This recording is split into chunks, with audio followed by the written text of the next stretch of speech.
மூட நம்பிக்கையை பற்றி அப்துல் ஹமீத் ஷராய் தான் தெளிவாக பேசுவார் என்ற ஒரு மூட நம்பிக்கை மக்களிடத்தில் வரக்கூடிய அளவுக்கு தலைப்பிடப்பட்டிருந்தது. நீண்ட காலத்துக்கு பிறகு மீண்டும் அதே தலைப்பு, ரொம்ப நாளாச்சு இந்த தலைப்பில் பேசி. அந்த அளவுக்கு ஒரு தேவை மக்களிடத்தில் இருக்குதுங்கிறது இதுலேருந்து விளங்குது. இன்னும் மூட நம்பிக்கையில் இன்னும் இந்த விஷயம் மக்களிடத்தில் இருக்குது அப்படிங்கிறத உணரக்கூடியதாக இருக்குது. பொதுவாக இந்த மூட நம்பிக்கைங்கிறது நிறைய விஷயங்கள் இருந்தாலும் குறிப்பாக இதை நாங்கள் பேசுறது மார்க்கத்துக்கு முரணாக இருக்கக்கூடிய மூட நம்பிக்கைகள். மார்க்கத்துக்கு முரணாக இருக்கக்கூடிய மூட நம்பிக்கைகளை தான் நம்ம இன்றைக்கி என்ன செய்ய போகிறோம், பார்க்க போகிறோம். அதிலும் குறிப்பாக மார்க்கத்துக்கு முரணான மூட நம்பிக்கைகள், அகீதாவுக்கு முரணான, அல்லாவுக்கு இணை வைக்கிற அளவுக்கு போகக்கூடிய மூட நம்பிக்கைகள் நம்முடைய சமுதாயத்தில் கூடுதலாக இந்த மருத்துவத்துறையில் தான் இருக்குது. ஒரு ஆளுக்கு ஏற்படக்கூடிய பிரச்சனைகள், நோய், மன ரீதியான பிரச்சனைகள், இதில் இந்த மூட நம்பிக்கைகள் அதிகமாக இருக்கிறத அவதானிக்கக்கூடியதாக இருக்குது. அப்போ இதை பற்றி நாங்கள் முதல்ல தெளிவு பெறணும். இஸ்லாமிய மார்க்கம் இந்த மூட நம்பிக்கைகளை களைந்து, ஜாஹிலிய காலத்து மக்கள் என்றாலே தெரியும், ஏதாவது மூட நம்பிக்கையை செஞ்சால் நம்ம இது இன்னும் ஜாஹிலியத்து பழக்கம் இன்னும் இருக்குதுன்னு நம்ம சொல்கிறோம். இந்த ஜாஹிலிய காலத்து சில பழக்க வழக்கங்களை நபிகள் நாயகம் ஸல்லல்லாஹு அலைஹி வஸல்லம் அவர்கள் தூசு தட்டி துப்புரவு பண்ணி அழகான ஒரு அல்லாஹ்வுடைய ஒரு வஹீயின் மூலமாக இந்த இஸ்லாமிய மார்க்கத்தை புதுப்பித்து தந்தாங்க. மீண்டும் பழையபடி மக்களிடத்தில் அறிவு வளர்ச்சியும் நாகரிக வளர்ச்சியும் தொழில்நுட்ப வளர்ச்சியும் அதிகரிக்க ஜாஹிலிய காலத்து பழக்கங்களும் கூடவே சேர்ந்து நடந்துக்கிட்டே இருக்கிறத அவதானிக்கக்கூடியதாக இருக்குது. இதுக்கு சில நியாயமான காரணங்கள் இருக்குது. மனிதனுக்கு காரணம் தெரியும் வரைக்கும் அது சயின்ஸ் என்றுட்டு, காரணம் தெரிய இல்லாட்டி அது அனுமான சக்திகள், ஜின்களுடைய வேலை, ஏதோ ஒரு ஒரு ஒரு ஜின்னுடைய ஒரு அனுமான ஒரு அனுஷ்ட சக்திகள் அப்படி என்று மனுஷன் நினைக்கிறது வாஸ்தவம் தான், அது இருக்கத்தான் செய்யுது. ஆனால் உண்மை என்னன்னு சொன்னால், நமக்கு தெரியாத வரைக்கும் அதை நாம் ஒரு அமானுஷ சக்தின்னு நம்ம நினைச்சிடக்கூடாது. இது வரைக்கும் எனக்கு தெரியல, அப்படித்தான் நம்ம என்ன செய்யணும், தெரிஞ்சு கொள்ளணும்.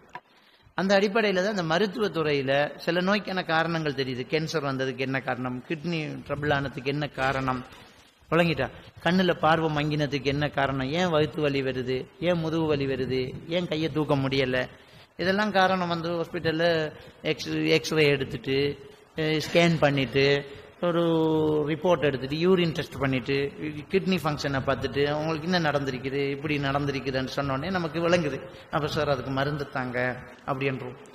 ஆனால் ஒரு சில விஷயங்கள் டாக்டர் மாதிரியே பார்த்துட்டு என்ன செய்கிறாங்கன்னா, இவருக்கு ஒன்றுமே இல்லை, இவருக்கு ஒரு நோயும் இல்லை, ஒன்றும் பிரச்சனை இல்லை, ஆனால் இவருக்கு இப்படி இருக்குங்கிறார், எங்களால் தான் யூகிக்க முடியலை அப்படின்னு சொன்ன உடனேயே நம்ம ஆட்கள் என்ன சொல்கிறாங்கன்னு சொன்னால், அப்போ இது வேறு விதமாக பார்க்கணும். ஒரு சிலர் சொல்லியே விடுறாங்க, உங்கள் மார்க்கத்துக்குள்ளால ஏதாவது பண்ணிடுங்க அப்படின்றாங்க. சொல்லக்கூடிய டாக்டருக்கு தெரியும் இது ஒன்றும் இல்லை, இது உளவியல் ரீதியான பிரச்சனைன்னு தெரியும். ஆனால் அதை டெலூஷன் நம்பாங்க. டெலூஷன் என்றால் நம்பிக்கை அடிப்படையில் குணப்படுத்த முடியும். எப்படின்னு சொன்னால், ஒரு சிலருக்கு ஒரு ஒரு கண்ணுக்கு ஒரு உருவம் தெரியுது, காதில் யாரோ கரைக்கிற மாதிரி சத்தம் கேட்குது, திடீரென்று வயிற்றில் ஒரு வலி வருது, டாக்டர் பார்த்துட்டு ஒன்றும் இல்லைன்றார், ஸ்கேன் பண்ணிவிட்டு ஒன்றும் இல்லை அப்படின்ட்டார். அப்போ டாக்டர் எல்லாம் செக் பண்ணி பார்த்துட்டு சொல்கிறாரு, ரைட், இவருக்கு ஒன்றுமே இல்லை, ஆனால் இப்படி ஒரு பெயின் வருது, அதை பெனிக் அட்டாக்னு சொல்லுவாங்க. பெனிக் அட்டாக் அல்லது கன்வர்ஷன் டிஸார்டர் அப்படின்னு சொல்லுவாங்க. அப்போ டாக்டருக்கு நல்லா தெரியும் இவருக்கு ஏதோ ஒரு ஸ்ட்ரெஸ் இருக்குது, மன அழுத்தம் ஒன்று இருக்குது. அந்த மன அழுத்தத்தை சரியாக அவங்க மேனேஜ்மெண்ட் பண்ணலாட்டி இப்படி ஒரு சிம்டம்ஸ் வரும். நோய் இல்லை, ஆனால் நோய் இருக்கிற மாதிரி ஒரு ஃபீலிங். அப்போ டாக்டருக்கு தெரியும் இது மன அழுத்தம் தான். அப்போ கேட்பார், எதையாவது யோசிக்கிறீங்களா, ஒன்றும் யோசிக்காதீங்க, ஏதாவது பிரச்சனை இருக்கான்னு கேட்பார். இல்லையே, அப்படி ஒன்றுமே இல்லையே என்றுவாங்க. ஏன்னா அதை சொல்ல வேண்டிய அவசியம் இல்லை, நமக்குள்ள பிரச்சனை என்று இருப்பாங்க. ஒரு சிலருக்கு அவங்களுக்கு அறியாத சில விஷயங்கள், அதாவது சின்ன வயசுல ஏற்பட்ட அல்லது ரொம்ப காலத்துக்கு முன்னால் பாதிக்கப்பட்ட ஒரு மனத்தாக்கம் மனசுக்குள்ளே இருந்துக்கிட்டே இருக்கும். அவரே நினைச்சுக்காரு, எனக்கு அப்படி ஒரு யோசனையும் இல்லையே, அவர் அறியாமலே அவர் பாதிக்கப்படுறாரு. அப்படி இருந்தோன்னா சில டாக்டர்மார் என்ன செய்வாங்கன்னா, ரைட்டு, இது டெலூஷன் என்ற அடிப்படையில் இவங்களுக்கு இப்போ ஒரு அமானுஷ சக்தி, ஏதோ ஒரு நமக்குள்ள ஒரு பிரச்சனை நடக்குது, அதை மந்திரிச்சா ஓதி பார்த்தா சரியாயிரும் என்ற நம்பிக்கை அவங்களுக்குள்ள இருக்கலாம். எனவே அதை பயன்படுத்தி சில டாக்டர்ஸ் சொல்லுவாங்க, உங்களோட மத ரீதியாக மத குரு கிட்ட போய் ஏதாவது செய்யுங்க அப்படிம்பாங்க. செஞ்சா சரியாயிரும், ஆனா அது தற்காலிகமா தான் இருக்கும், கொஞ்ச நாளைக்கு சரியாகும், திரும்ப வரும். ஏனென்றால் அது மனசுல ஒரு ரிலாக்ஸ் வந்து சரியானுச்சே தவிர பிரச்சனையை இன்னும் சரியாக்கல. அதனால அது திரும்ப வருது. திரும்ப வந்தோடனே திரும்ப அந்த மந்திரவாதி கிட்ட போறாங்க. அந்த மந்திரவாதியும் என்ன சொல்லுவாருன்னு சொன்னா, நீங்க இறைச்சி சாப்பிட்டுட்டீங்க, மையத்து வீட்டுக்கு போயிட்டீங்க, நீங்க பத்தியம் காக்கல என்று சொல்லுவாங்க. வழங்கிட்டா அது திரும்ப வந்துடுச்சு, திரும்ப துவா கூடு போடணும், திரும்ப ஏதாவது பண்ணணும் அப்படின்னு என்ன செய்வாங்க, திரும்ப செய்வாங்க. இதுவே நடந்துகிட்டு இருக்கிறத நாங்க காணக்கூடியதாக இருக்குது. அதனாலதான் இந்த விஷயத்துல நான் இன்ஷா அல்லாஹ் என்னால முடிஞ்ச வரைக்கும் நான் உங்களுக்கு ஒரு சில விளக்கங்களை தரேன். பயான் முடிஞ்சதுக்கு பிறகு இதுல என்ன டவுட் இருந்தாலும் நீங்க தெளிவா கேளுங்க. இந்த தலைப்புக்குள்ள உங்களுக்கு ஏதாவது சந்தேகம் இருந்தா நீங்க தெளிவா கேளுங்க. இந்த தலைப்புல நான் பேசுறதுக்கு முன்னாடி ஒரு விஷயத்தை நான் உங்ககிட்ட சொல்லிக்கொள்ள விரும்புறேன். ஒரு காலத்துல நானும் இந்த மந்திரவாதியாத்தான் இருந்திருக்கிறேன். விளங்கிட்டா, இந்த தௌஹீதுக்குள்ள வர்றதுக்கு முன்னாடி என் பரம்பரை எங்கட வாப்பா எல்லாம் இந்த மந்திர வேலை செய்யறவங்க, ஜின் வாசலாத்து, ஜின் அவசியம் பண்ணி வச்சுக்கிறேங்கிறது, சில அற்புதங்கள் செய்யறது, இதுகளைத்தான் நாங்க செஞ்சுட்டீங்க. நான் சின்ன வயசுல இருந்து இதோடையே வளர்ந்தவன். நான் 17 வயசா இருக்கும்போது பாகிஸ்தான் மௌலானா கிட்ட சிஷியனா இருந்திருக்கிறேன். உங்களுக்கு தெரியுமா தெரியாது, 93ஆம் ஆண்டு 1993 பாகிஸ்தான்ல இருந்து ஒரு மௌலானா வந்து அட்டுலுக்கம் என்ற ஊர்ல கொழும்புல எல்லாம் இருந்திருந்தார். நிறைய கிரௌடு. அந்த நேரத்தில் அவருக்கு இஸ்ம் எழுதி கொடுக்கறதுக்கு இஸ்ம் எழுத தெரிந்த ஒரு மദ്രஸாவில் ஓதுற மாணவனாக நான் போனேன். எனக்கு கீழே ஒரு 7 பேர் வேலை செஞ்சுட்டு இருந்தாங்க. லட்சக்கணக்கான மக்கள் வந்திருந்தாங்க. அப்ப அவருக்கு சிஷியனா இருந்திருக்கிறேன். அதுக்கு பிறகு கொஞ்சம் கொஞ்சமா தௌஹீதை படிச்சு நான் அதுல இருந்து விட்டு வெளியில வந்தால் மக்களுக்கு இந்த தேவையை பூர்த்தி செய்ய வேண்டிய ஒரு நிலை வந்துச்சு. என்ன மூட நம்பிக்கை என்று சொன்னால் அப்ப இப்படியான நோயாளிகளை யாரு குணப்படுத்துறது அப்படிங்கிற ஒரு விஷயம் வந்துச்சு. அப்ப ப்ரொஃபஷனல் டிப்ளமா இன் கவுன்சிலிங், அதே மாதிரி BSc bachelor of science in psychology முடித்தேன், அதே மாதிரி ஹிப்னோட்டிசம் முடித்தேன். ஏன்னா இந்த தேவை வந்ததுனால இதெல்லாம் செய்ய வேண்டி வந்துச்சு. செஞ்சு இப்ப அதுல நான் நிறைய நோயாளிகளை ட்ரீட்மெண்ட் பண்ணிக்கிட்டு இருக்கிறதுனால அனுபவமும் இருக்குது எனக்கிட்ட. யாருமே இவருக்கு சும்மா பேசிட்டு போறாரு, இவருக்கு வந்தா தெரியும் இல்லாட்டி என்று என்கிட்ட கதைக்க இயலாது. ஏனண்டா இந்த மந்திரவாதிக்கிட்ட எல்லாம் போய் குணப்படுத்த முடியாம பேய் பிடிச்சி ஆடி ஜின் பிடிச்சி என்கிட்ட கொண்டு வந்து ஒரே நாளையில அதை கிளியர் பண்ணி கொடுத்திருக்கிறேன். என்னுடைய வீட்டுக்கு வந்தா, என்னுடைய கவுன்சிலிங் சென்டருக்கு வந்தா தெரியும், டஸ்ட்பின் நிறைய தாயத்து தகடே ஒரு குவியல் வச்சுக்கிட்டு இருக்கேன், வர்றவங்கள்ட்ட கலட்டி போட்டது. விளங்கிட்டா?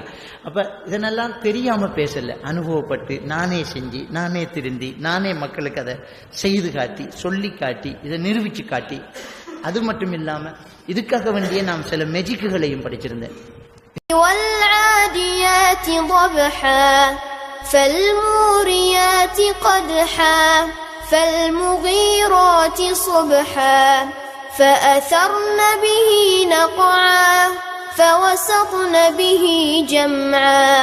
இதுக்காக வேண்டி ஏன்னா சில அற்புதங்களை வச்சு மக்களை திசை திருப்பக்கூடிய சில மந்திரவாதிகள் கையில இருந்து அப்படியே தேசப்பழத்தை எடுக்கிறது, அறுத்தா ரத்தம் பாடுறது, திடீரென்று அப்படியே கையில எடுத்து ஒரு தாயத்தை கொடுக்கறது, ஒரு இசும் கொடுக்கறது, இப்படியான வேலைகளை செய்யறதுனால அவங்களுக்கு சவாலாம். நான் எடுத்து காட்டுறேனே, நான் ஒரு வெறும் பொட்டியிலிருந்து மீன் எடுத்து காட்டினேன், அந்தரத்தில் ஒருத்தரை நிப்பாட்டி காட்டினேன், இப்படி எல்லாம் நிறைய விஷயங்களை அவங்களுக்கு செஞ்சு காட்டி அது எப்படிங்கிறதையும் ப்ரூவ் பண்ணி காட்டியிருக்கிறேன்.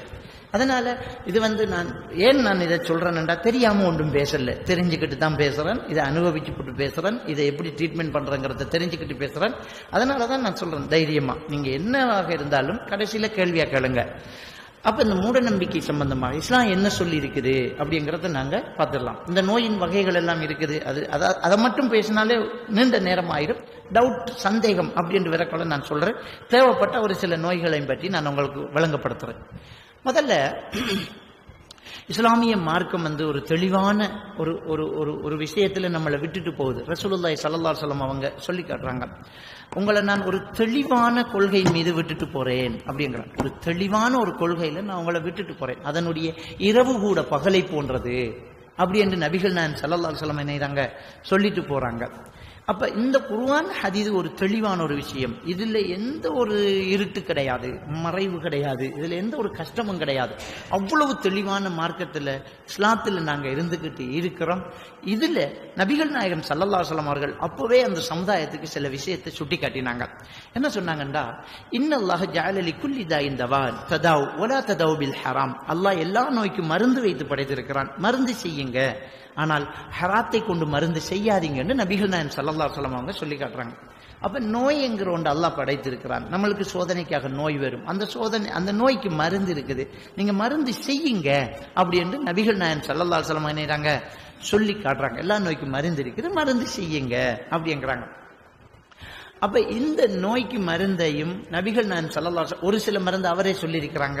கரிஞ்சீரகத்தை பற்றி பிடித்துக் கொள்ளுங்க, அதுல எல்லா நோய்க்கும் மருந்து இருக்கிறது மரணத்தை தவிர, முஸ்லீம்ல வரக்கூடிய ஹதீஸ்.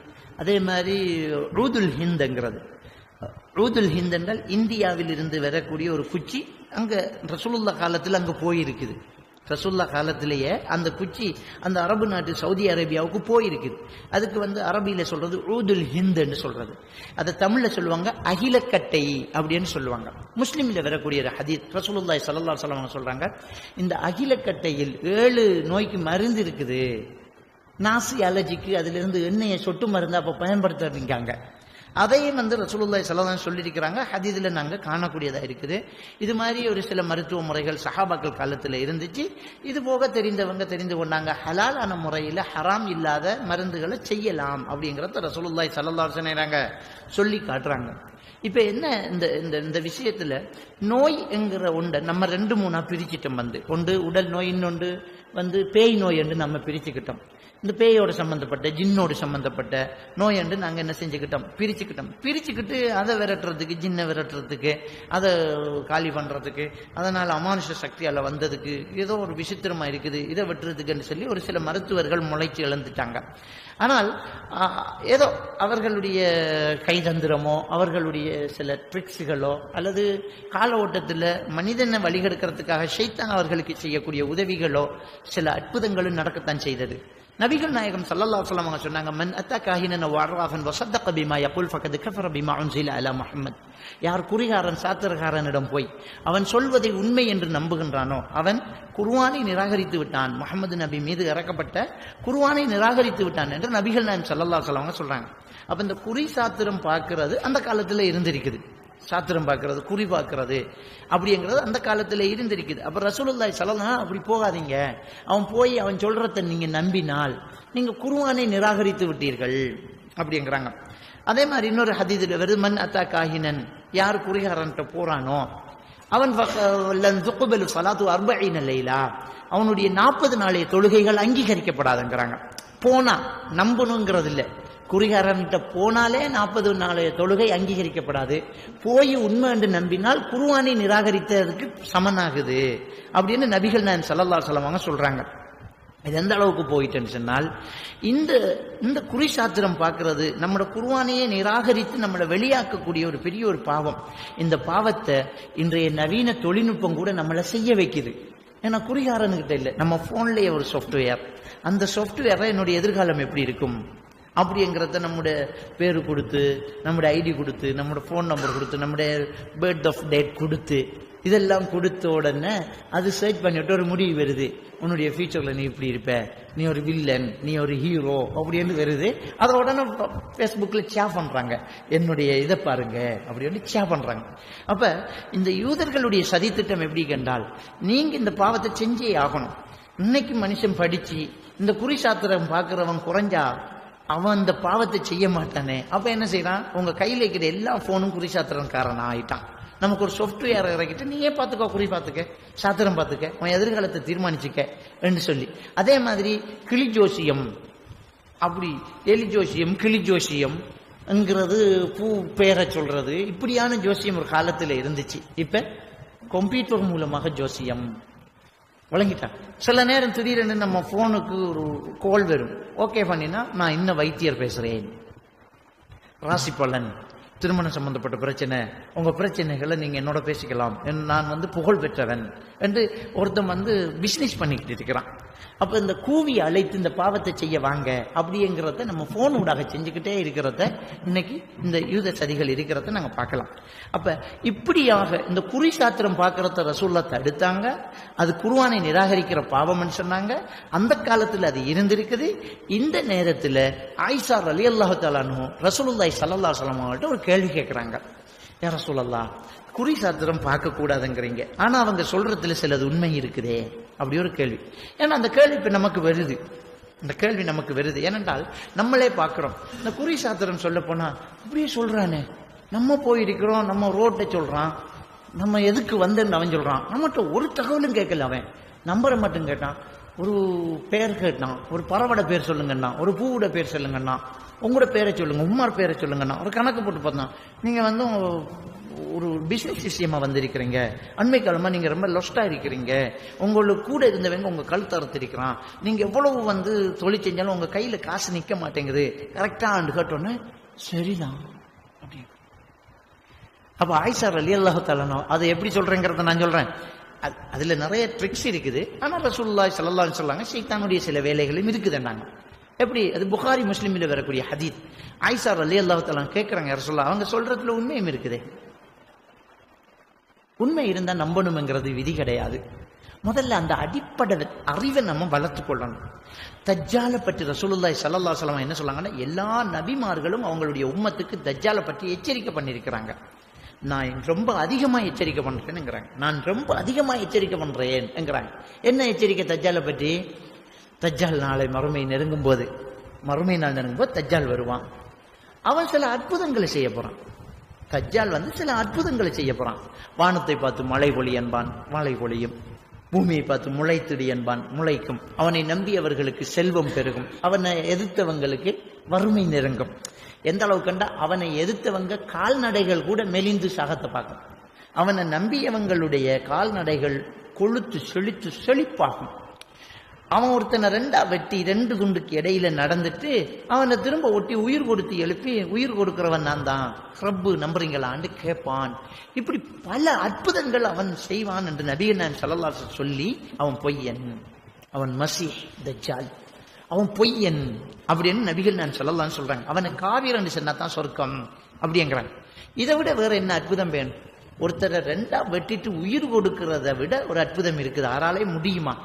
வானத்தை பார்த்து மழை பொழிய வைக்கிறது, பூமியை பார்த்து முளைக்க செய்யறங்கிறது சாத்தியமா நமக்கு?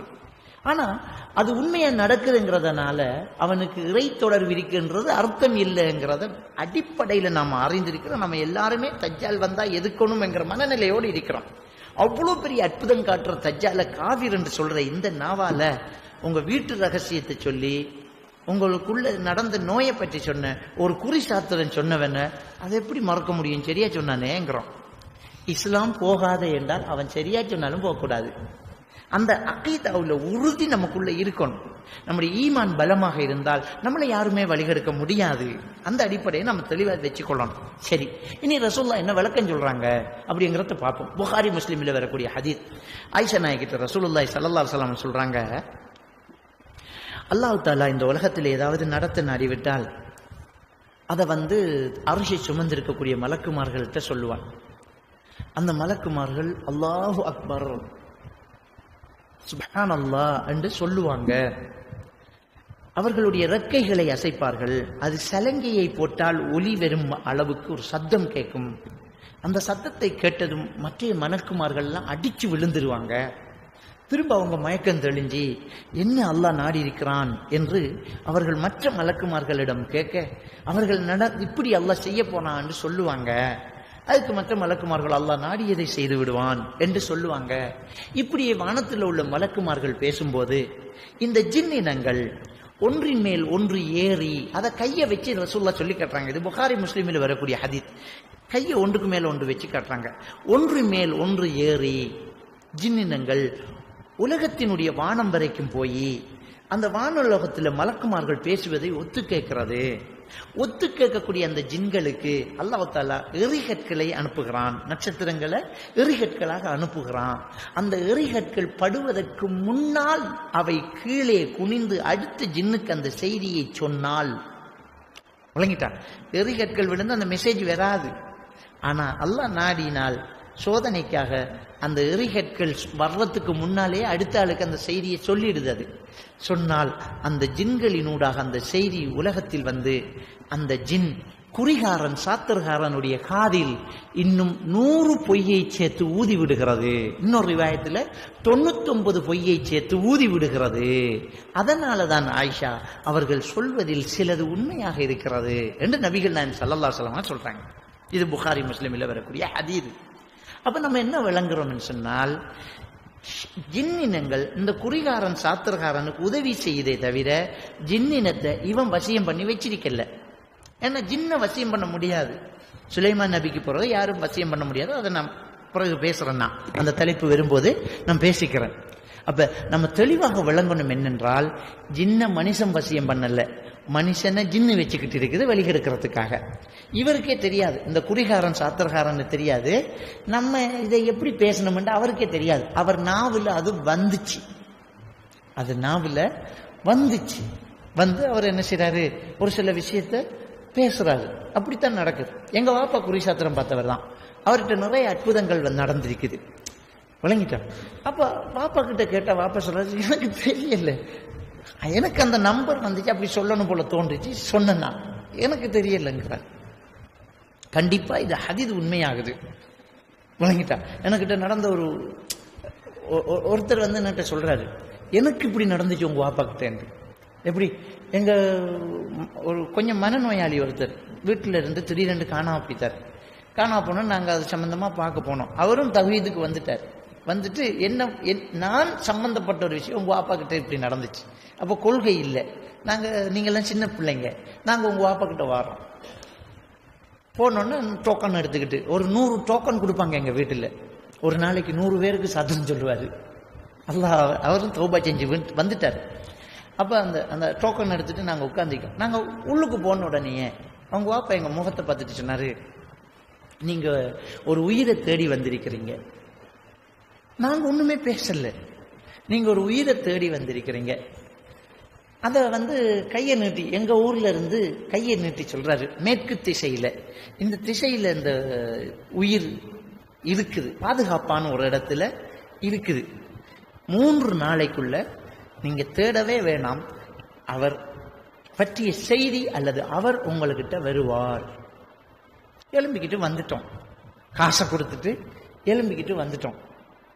சரியா 3வது அன்று எங்க ஊர் அக்கரைப்பத்து போலீஸ்ல இருந்து இவங்க வீட்டுக்கு ஆள் வருது. அந்த செல்போன் வசதி எல்லாம் இல்லை, போலீஸ்ல இருந்து இவங்க அட்ரஸுக்கு ஆள் வருது. ஆள் வந்து உங்களை போலீஸுக்கு வரட்டும். அங்க போலீஸுக்கு போனா போலீஸ் ஊடாக இன்னொரு போலீஸுக்கு ஒரு போன், இன்ன பெயர் ஒரு யார் எங்க போலீஸ்ல இருக்கிறார், 1 மாசமா இருக்கிறார், என்ன நடந்துச்சு அப்படின்னு கேட்டா, அவர் மனநோயாளி. அவர் பஸ்ஸில் போய் ஒரு இடத்துல ஒரு ஆக்சிடென்ட் படம் பார்த்து மாட்டுப்பட்டு அவரை வந்து போலீஸ் பிடிச்சி ரிமாண்டில் வச்சு அவர்கிட்ட பேர் ஊரை கேட்டால் அவருக்கு ஒன்றுமே தெரியாது, வெளியில முடியாது, லொக்கப்பில் வச்சுட்டாங்க. ஒரு 15-20 நாள் அவர் இருக்கிறார். அந்த ரோட்டில் அந்த போலீஸ் ஏரியாவுக்குள்ள எங்க ஊர் வண்டி ஒன்று ஆக்சிடென்ட் படுது. அந்த டிரைவர் ஒருத்தர் அடிச்சு போட்டார். அவர் ஹாஸ்பிட்டல்ல டிரைவரை கொண்டு போலீஸில் உள்ளுக்கு போட்டோன்னு, இவர் எங்க ஊரு தான் எனக்கு தெரியுமாட்டு போலீஸுக்கு இவர் தான் தகவல் சொல்றாரு. இவர் அட்ரஸ், பேரு, இதெல்லாம் தகவல் சொல்றாரு. தகவல் சொன்னா உடனே போலீஸ் வந்து அக்கரைப்பத்து போலீஸுக்கு கால் பண்ணி அவங்க வீட்டுக்கு ஆள் அனுப்பி ஆளை கொண்டாந்து கூட்டிட்டு போங்கன்னு குறி சொன்ன மாதிரி சரியா 3வது நாள் வந்து எங்களுக்கு உங்க வாப்பா சொன்ன மாதிரி அவர் சொன்ன மேற்கு திசையில இருந்து 3வது நாள் மெசேஜ் வருது, நாங்க போய் கூட்டிட்டு வரோம். இது என்ன மௌலவி என்று எனக்கு ஒருத்தர் கேள்வி கேட்கிறேன். நான் பாப்பா கிட்ட கேட்கிறேன், என்ன பாப்பா இப்படி நடந்துச்சு, என்ன எனக்கு தெரியாது, சொல்லணும் போல தோன்றுச்சு, சொன்னேன். அதே மாதிரி நடந்துச்சு. இது அந்த குறிகாரன் சாத்திரகாரன் சொல்வதில் சில உண்மைகளும் இருக்கிறது. அதே நேரத்தில் எங்க பாப்பா சில விஷயங்களை தந்திரமா சொல்றாரு. சில விஷயத்த தந்திரமா சொல்றாரு. வரக்கூடியவங்க முகத்தை பார்த்து, பதட்டத்தை பார்த்து, அவங்க மனநிலையை பார்த்து, அவங்கக்கிட்ட சூசகமாக சில விஷயத்தை போட்டு எடுத்து, அவங்கக்கிட்ட இருந்த செய்தி எடுத்து அவங்களுக்கு தெரிவித்து ஹீரோ ஆகிறது. அது ஒருத்தருடைய பேச்சு திறமை. ஐ கான்ட்ராக்ட், மனவெழுச்சி, இமோஷன்ஸை பார்த்து என்ன செய்யறது, சில விஷயங்களை சொல்லிக்கிறது. அவங்களோட பதட்டத்தை வச்சு, சில பதட்டங்கள் அவங்க உடுத்திட்டிருக்கிற உடுப்பு, அவங்க வந்த வேகத்தை வச்சு இது சடுதியா உடனடி பிரச்சனை. உடனடி பிரச்சனைக்கு ஒரு மாதிரியா சொல்லலாம். நீங்க தொலைச்சிட்டு வந்திருக்கிறீங்க மொட்டையா நிப்பாட்டணும். ஏன்னா குறி சாத்திரம் பார்க்க வர்றவங்க பிள்ளைய காணல, காசை காணல, நகையை காணலன்னு சொன்னா ரொம்ப பதட்டமா வந்து நிற்பாங்க. மற்றவங்க நிதானமா நிற்பாங்க. நோய்க்கு வந்தவங்க நிதானமா இருப்பாங்க. உடனடியாக தொலைச்சிட்டு வந்தவங்க அந்த பதட்டத்தை பார்த்துட்டு நீங்க தொலைச்சிட்டு வந்திருக்கிறீங்க சொல்லிட்டு நிப்பாட்டுறது ஏன் தெரியுமா? அவங்களே காட்டி தருவாங்க. உடனே அவசரப்பட்டு கிடைக்குமா கிடைக்காதா கொஞ்சம் பார்த்து சொல்லுங்கன்றாங்க. அப்ப கன்ஃபார்மா தொலைச்சிட்டு தான் வந்திருக்கிறாங்க. அவங்கள்ட்ட இருந்தாங்க எடுத்து கொடுக்கறது. விளங்கிட்டு அப்ப அவங்க பின்னால வர்றவங்க அவங்க எப்படியான வார்த்தைகளை யூஸ் பண்றாங்க, அதை வச்சுட்டு நீங்க 3 நாளைக்குள் கிடைக்கும், 30 நாள் கிடைக்கும், 60 சதுரமான இடத்துல இருக்குதுன்னா மொட்டையா தான் சொல்லுவோம். கரெக்டா அட்ரஸ் சொல்லி அனுப்புறது இல்லையே, மொட்டையா சொல்றது. 30 நாள் கிடைக்கும், தேடாம கிடைக்குமா? 3 நாளைக்குள் கிடைக்கும். ஏன் சொல்றது தெரியுமா? மேக்சிமம் ஒரு 3 நாளைக்கு மேல ஒருத்தன் தயாராயிருவான், தேட மாட்டான். எப்படியோ 3 நாளைக்குள்ள தொலைச்சத்தை கண்டுபிடிக்கிற வாய்ப்புகள் தான் ரொம்ப அதிகம். அது 1 மணித்தியாலத்தில் கிடைச்சாலும் நாங்க சொன்னதுக்கு கரெக்ட் தான். 3 நாளைக்குள்ளதான 3 மணித்தியாலம் இருக்குது. 30 நாள் கிடைக்கும், தேடாமல கிடைக்கும். அது ஒரு சதுரமான இடத்துல இருக்கு. எல்லாமே சதுரம் தான் உலகத்துல. வட்டமா இருக்கிற ஒரு கிணத்துல இருந்தாலே அந்த கிணறு இருக்கிற காணி சதுரமா தான் இருக்கும். வட்டமா இருக்கிற ஒரு பானைக்குள்ள இருந்தாலும் அந்த பானை இருக்கிற சமையலறை சதுரமா தான் இருக்கும். யாருமே வட்டம் வட்டமா வீடு கட்டுறது இல்லை.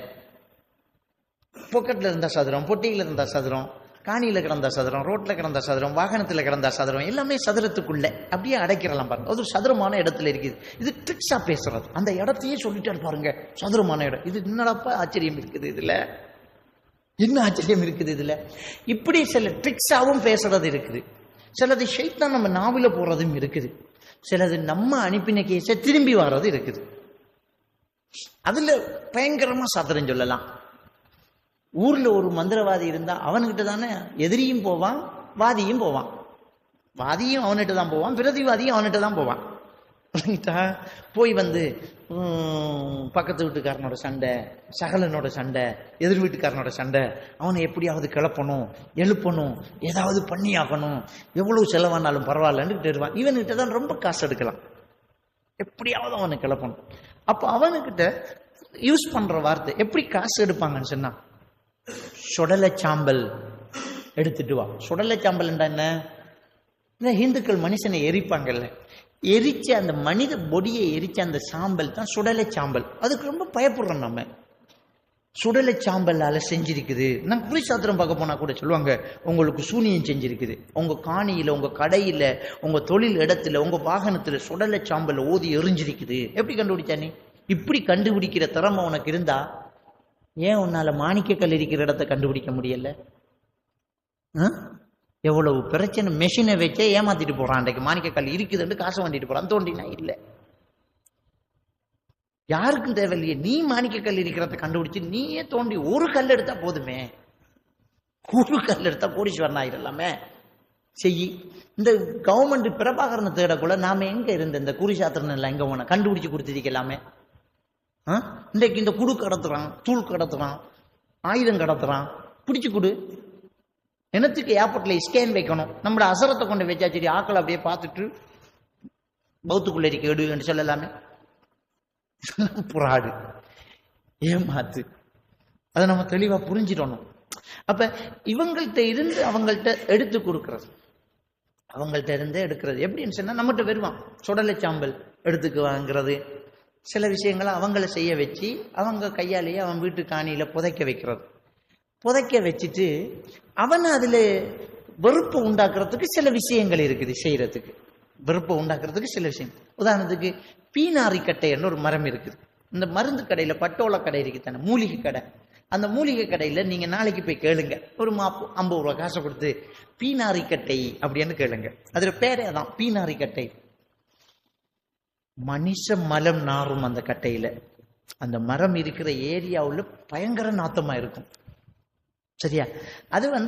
அது சில மருந்துக்கு சேர்ப்பாங்க, சில மருந்துக்கு சேர்த்துக்குவாங்க, சில சில கிரந்தி சம்பந்தப்பட்ட பிரச்சனைக்கு, அலர்ஜி, தோல் அலர்ஜி, இதுகளுக்கெல்லாம் மருத்துவர்கள் சேர்த்துக்குவாங்க ஆயுர்வேத மருந்துல. அந்த பீனாரி கட்டையை எடுத்து அதை அறுத்து தூள் எடுத்து அந்த தூளை களிமண்ணில் சேர்த்து மிக்ஸ் பண்ணிட்டு யார் வீட்டில் சூனியம் செய்யணுமென்று வந்தாங்களோ அவங்க வீட்டில் நம்ம ஆளை போட்டு அந்த மண் உருண்டைய கிணத்துல வீசுறது. அது அப்படியே கரைஞ்சி நிலத்துல படிஞ்சிடும். அந்த தண்ணி பயங்கரமா நாரும். அந்த தண்ணி பயங்கரமா நார்னா என்ன செய்வாங்க? இறைப்பாங்க. இறைத்தாலும் திரும்ப ஊறுற தண்ணியும் அதுல நாரும். இறைக்க நாத்தம் வந்துகிட்டே இருக்கும். அதிசயப்பட்டு போவாங்க, என்னடா தண்ணி திடீரென்று இப்படி நாத்தம் ஆகுதே, அதுவும் பீனார் பயங்கரமா இருக்கு. அப்ப எல்லா மக்கள்கிட்ட இந்த மூட நம்பிக்கை இருக்குத்தானே. இறைக்க தண்ணி நாறுதுன்றா ஏதோ நடந்துட்டு உங்களுக்கு, அதுக்குள்ள எதிர் வீட்டுக்காரனோட சண்டை வேற, அவன் சாடமாடையா சில பேச்சுக்களோ 4 பேர்கிட்ட விட்டுருவான், எவனுமே மனசுக்கு மறைக்க தெரியாது. அவன் கிளப்பி காட்டுறான் பாரு, 3 மாசத்துல எழுப்பி காட்டுறான் பாருன்றான். நாம அப்படித்தானே நம்பிக்கை கொடுத்தேன். காசு பத்த வேண்டிக்கிட்டு போத்தல புதைக்க சொல்லிட்டு அவனுக்கிட்ட தான் கேட்போம், அவன் வீட்டில் என்னென்ன மரம் இருக்குதுன்னு கேட்போம். முன்னால் ஒரு மாமரம், பின்னால் ஒரு பிலாமரம், அவனே நமக்கு சொல்லி தருவான். இதை அந்த மரத்துக்கு கீழே போத, இதை இந்த மரத்துக்கு கீழே போத, இதை வாசல்ல போத, இதை கிணத்துக்கு ஓரத்தில் போத. ஆளை கிளப்பி விடுறான். 3 மாசம் டைம் அப்படின்னு சேலஞ்ச் பண்ணிட்டு காசு வேண்டிடுவான். அவன் 4 பேர்கிட்ட கண்டிப்பா சொல்லுவான், எதிரிக்கு தகவல் கொடுப்பான். 3 மாசத்துக்குள்ள தலைதறிக்க ஓட போறான் பாரு, வேலை நடந்துட்டுன்றான். இந்த தகவல் அங்க போகும், கிணறு வேற நாத்தமா இருக்கும், திரும்பவும் நம்ம கிட்ட தான் பெறுவான். அவனும் அங்கே வர்றது ஊர்ல அவர் தானே மந்திரவாதி, ஒரு டாக்டர் தானே MBBS இருக்கார், அவர்கிட்ட தான் பெறணும். அவர்கிட்ட வந்த சரிக்க எங்களுக்கு தெரியும், ரைட், கொடுத்த மருந்து வேலை செய்யுது. இவருக்கு சொல்ற குறி ரொம்ப அதிசயமா நல்லா நம்ம என்ன செய்யலாம், பெரிய ஒரு அவுலிய மாதிரி மேக்கப் கொண்டு போடலாம். வந்தோடனே அவரை உட்கார வச்சுட்டு, சேரம்பா ஒன்னும் பேச தேவையில்லை, 10க்குள்ள ஒரு நம்பர் சொல்லுங்க, 7. உங்களுக்கு ஒரு எதிரி இருக்கான், அவன் ரொம்ப பக்கத்தில் இருக்கான், அவன் உங்களுக்கு வேலை செஞ்சுட்டான், சுடலை சாம்பல் ஒரு வேலை செஞ்சிருக்கிறான். உங்க வீட்டு தண்ணியில பிரச்சனை இருக்குமே கேட்டா, சார் என்ன சார் அப்படி சொல்றீங்க, ஒரு பறவோட பேர் சொல்லுங்க, ஆமா உங்க வீட்டுக்கு பின்னுக்கு ஒரு பிலாமரம் இருக்கா? சார் ஆம் சார், அந்த பிலாமரத்துல அடியில் ஒரு பொட்டல் இருக்கு, எடுத்துட்டு வாங்க. கண்டா போய் தோண்டினா பொட்டல் இருக்கு. இதை எப்படி இவர் சொன்னார்? இதனாலதான் இந்த மந்திரவாதிகள் பிரபல்யம் ஆகுறது. அவருக்கு எங்களோட அட்ரஸும் தெரியாது, எங்க வீடும் தெரியாது, எங்க தெருவும் தெரியாது. ஆனா எப்படி ஒரு பிலாமரம் இருக்குன்னு சொன்னார், அது அடியில பொட்டல் இருக்குன்னு சொன்னார், 3 அடிக்குள்ள இருக்குன்னு சொன்னார், தோண்டினோம் அது 2 அடிக்குள்ள இருந்துச்சு. சுப்ஹானல்லாஹ். இதான் அவர்கிட்ட கிரௌட கூட்டுறது இல்லைங்கட்டா. கடைசியில் நாங்க என்ன செய்வோம், அதை இல்லாம பண்றதுக்கு என்னவோ, கிணத்துல இருந்து 1 அடி மண்ணை வெளியாக்குங்க தோன்றுவோம். ஏன்னா அதுக்குள்ளதான் அந்த பவுடரை வரப்போகுது. கிணத்துல இருந்து 1 அடி மண்ணை வெளியாக்குங்க அப்படின்னா 1 அடி மண் எடுத்தாச்சா, சரி பிரச்சனை போச்சு. அதுதான் மருத்துவமே. அவர் கையாலேயே செலவு செஞ்சுட்டு அதை முறிக்கிறதுக்கு வீடு காவல், வளவு காவல், பூசணிக்காயை கட்டி தொங்க விடுறது. ஏன்னா பூசணிக்காய்ட்ட தான் பழுதாகாம தொங்கிக்கிட்டு இருக்கும். பூசணிக்காய் தான் அப்படியே இருக்கும், 1 வருஷமா அப்படியே தொங்கும். மற்ற காயை உண்ட மந்திரத்தை கத்திரிக்காயில ஊதி கட்டுடா பார்ப்போம், சுருங்காம இருக்குதான். ஏன் எல்லாரும் பூசணிக்காயை கட்டுறான்? பூசணிக்காயை நீ கட்டினா என்ன, நான் கட்டினா என்ன, அப்படித்தான் இருக்கும், பழுதாகாது. விற்கிறவன் சொன்னா தான் தெரியும் பிச்சு எத்தனை நாள் என்று, நமக்கெல்லாம் புரியாது. அதான் பூசணிக்காயை இதை போட்டு கட்டி ஏமாத்திக்கிட்டு இருக்கிறான், புராடு பண்ணிட்டு. அப்ப குறிசாத்திரம் சொல்றதுல ஷைத்தான் நாவல சொல்றதும் இருக்குது, இப்படியான தில்லுமுள்ளு இருக்குது, அனுப்பின செய்தி திரும்ப வர்றது இருக்குது. இதனால மக்கள் தொகை நம்பிக்கிட்டு இருக்கிறாங்க. இந்த விஷயம் நடந்துகிட்டு இருக்குது. இது ஒரு முறை. 2வது, நபிகள் நாயகம் ஸல்லல்லாஹு அலைஹி வஸல்லம் அவங்க சொல்றாங்க, மன் தஅல்லக தமீமத்தன் ஃபகத் அஷ்ரக. யார் தாயத்து தகடுகளை கட்டி தொங்க விட்டாங்களோ அவங்க அல்லாஹ்க்கு இணை வச்சுட்டாங்க அப்படிங்கிறாங்க. தாயத்து தகடுகளை நூல் கட்டுறது. இப்போ முதல்ல அரைக்கூடு கட்டினாங்க, இப்ப கலர் நூல் கட்டுறாங்க. காவிர்களை போலவே என்னுடைய வீட்டுக்கு வந்தா தெரியும் எத்தனை முஸ்லிம் சகோதரர்களுடைய கையில இருந்து சிவப்பு நூல், வெள்ளை நூல், இடுப்புல முந்த நாள் கூட ஒரு பெண்ணுடைய இடுப்புல வெள்ளை துணி கட்டி இருந்ததை அவுட் எடுத்தேன். வெட்டி போடுமா போட்டிருக்கேன், பொட்டி போட. அங்க பார்த்தா அரைக்கூட்ட காணல. இதே நான் இது ஒரு அசரத்து போட்டார் வெள்ளை நூல். அடுத்த மதத்து பெரியார்களிடத்திலேயும் மத குருக்கள் கிட்டையும் போய் நூல் போட்டுட்டு வந்திருக்கிறாங்க. சிவப்பு நூல், பச்சை நூல், மஞ்சள் நூல், நூலை திரிச்சு போட்டுட்டு வந்து நம்ம முஸ்லீம்கள் எந்த அளவுக்கு மூட நம்பிக்கை போயிட்டு இருக்குன்னு பாருங்க. நபிகள் நாயகம் ஸல்லல்லாஹு அலைஹி வஸல்லம் சொல்றாங்க, மன் தஅல்லக தமீமத்தன். தமீமான்னு சொல்றது சிப்பியை கட்டினாலும் சரி. அந்த காலத்துல சிப்பியை கட்டினாங்க. அந்த காலத்துல சிப்பியை கட்டினாங்க. வதா என்று சொல்றது அந்த சிப்பிய கண்ணூறு படாம ஒட்டகத்தினுடைய கழுத்துல சிப்பியை கட்டினாங்க. கடலில் இருந்து இருக்கக்கூடிய ஒரு வகையான சிப்பி, அதை கட்டினாங்க. இன்னைக்கு கூட இருக்குது சின்ன சங்கு, வலம்புரி சங்குன்னு சொல்றது. அந்த சங்குக்கு சரியான விலை. காவிர்கள் அதை வேண்டிக்குவாங்க. அது பறக்கத்துக்கு கட்டுறது, தொழில் பறக்கத்துக்கு. சரியா? அப்ப சங்குகள் அந்த காலத்திலேயே ரசூலுல்லாஹி ஸல்லல்லாஹு அலைஹி வஸல்லம் அவங்க நேராங்க அதை கலட்டுமாறு ஒரு நபி தோழரை ஏவி அனுப்புறாங்க. இதெல்லாம் கலட்டிட்டு வா, தாயத்து தகடுகளை கலட்டு. அப்ப இந்த தாயத்து கட்டுறது, நூல் கட்டுறது ரசூலுல்லாஹ் சொல்றாங்க அல்லாஹ்க்கு இணை வச்சுட்டே. ஒரு சில சொல்லுவாங்க நாங்க குர்ஆன் வசனத்தை கட்டுறோம், குர்ஆனுக்குள்ள. சில மௌலிமா சொல்றாங்க நாங்க குர்ஆனுக்குள்ளால பாக்குறோம், குர்ஆனை கட்டுறோம், அது பிரச்சனை இல்லை என்றுவாங்க. யார் சொன்னது பிரச்சனை இல்லைன்னு? குர்ஆன் இறங்கினதே நபிகள் நாயகம் ஸல்லல்லாஹு அலைஹி வஸல்லம் அவர்களுக்கு. அவருக்கு வராத கஷ்டமா? எவ்வளவு பிரச்சனைகளுக்கு முகம் கொடுத்தாங்க. சாப்பாட்டுக்கு வழி இல்லாத அந்த கிட்டத்தட்ட 3 வருஷம் ஒரு கணவாயில் ஒதுக்கப்பட்டு இலைகுலைகளை சாப்பிட்டு பசியோடு வாடின அந்த காலகட்டத்தில் ரசூலுல்லாஹ்வுக்கு கட்ட தெரியாதா? மண்ணை கூட்டிட்டு சுஃபங்க தெரியாதா? மந்திரம் எல்லாம் தெரியாதா? குர்ஆன் அருளப்பட்டுக்கு தான் இருந்துச்சே. அந்த குர்ஆனை கரைச்சி குடிச்சாங்களா, கட்டி தொங்க விட்டாங்களா? குர்ஆன் நபிகள் நாயகம் ஸல்லல்லாஹு அலைஹி வஸல்லம் அவர்களுக்கு அனுப்பினது கட்டுறதுக்கோ கரைச்சி குடிக்கிறதுக்கோ இல்லை, அதை எடுத்து வாழ்க்கையில நடக்கிறதுக்கு, நம்ம வாழ்க்கையில் அதை எடுத்து பின்பற்றதுக்கு. இன்னைக்கு குர்ஆன் எழுதி கொடுத்துட்டு நாங்க குர்ஆனுக்குள்ளால செய்யறோம், இடுப்புல கட்டுங்கிறாங்க. ஆனால் பாத்ரூமுக்குள்ள குர்ஆனை கொண்டு போகக்கூடாதுங்கிறாங்க. அதே நேரம் இடுப்புல கட்டிக்கிட்டு அதோட பாத்ரூமுக்கு எல்லாம் போறாங்க. அது எப்படி சாத்தியமாகும்? ரசூலுல்லாஹி ஸல்லல்லாஹு அலைஹி வஸல்லம் சொல்றாங்க மன் தஅல்லக ஷையன் உக்கில இலைஹின்னாங்க.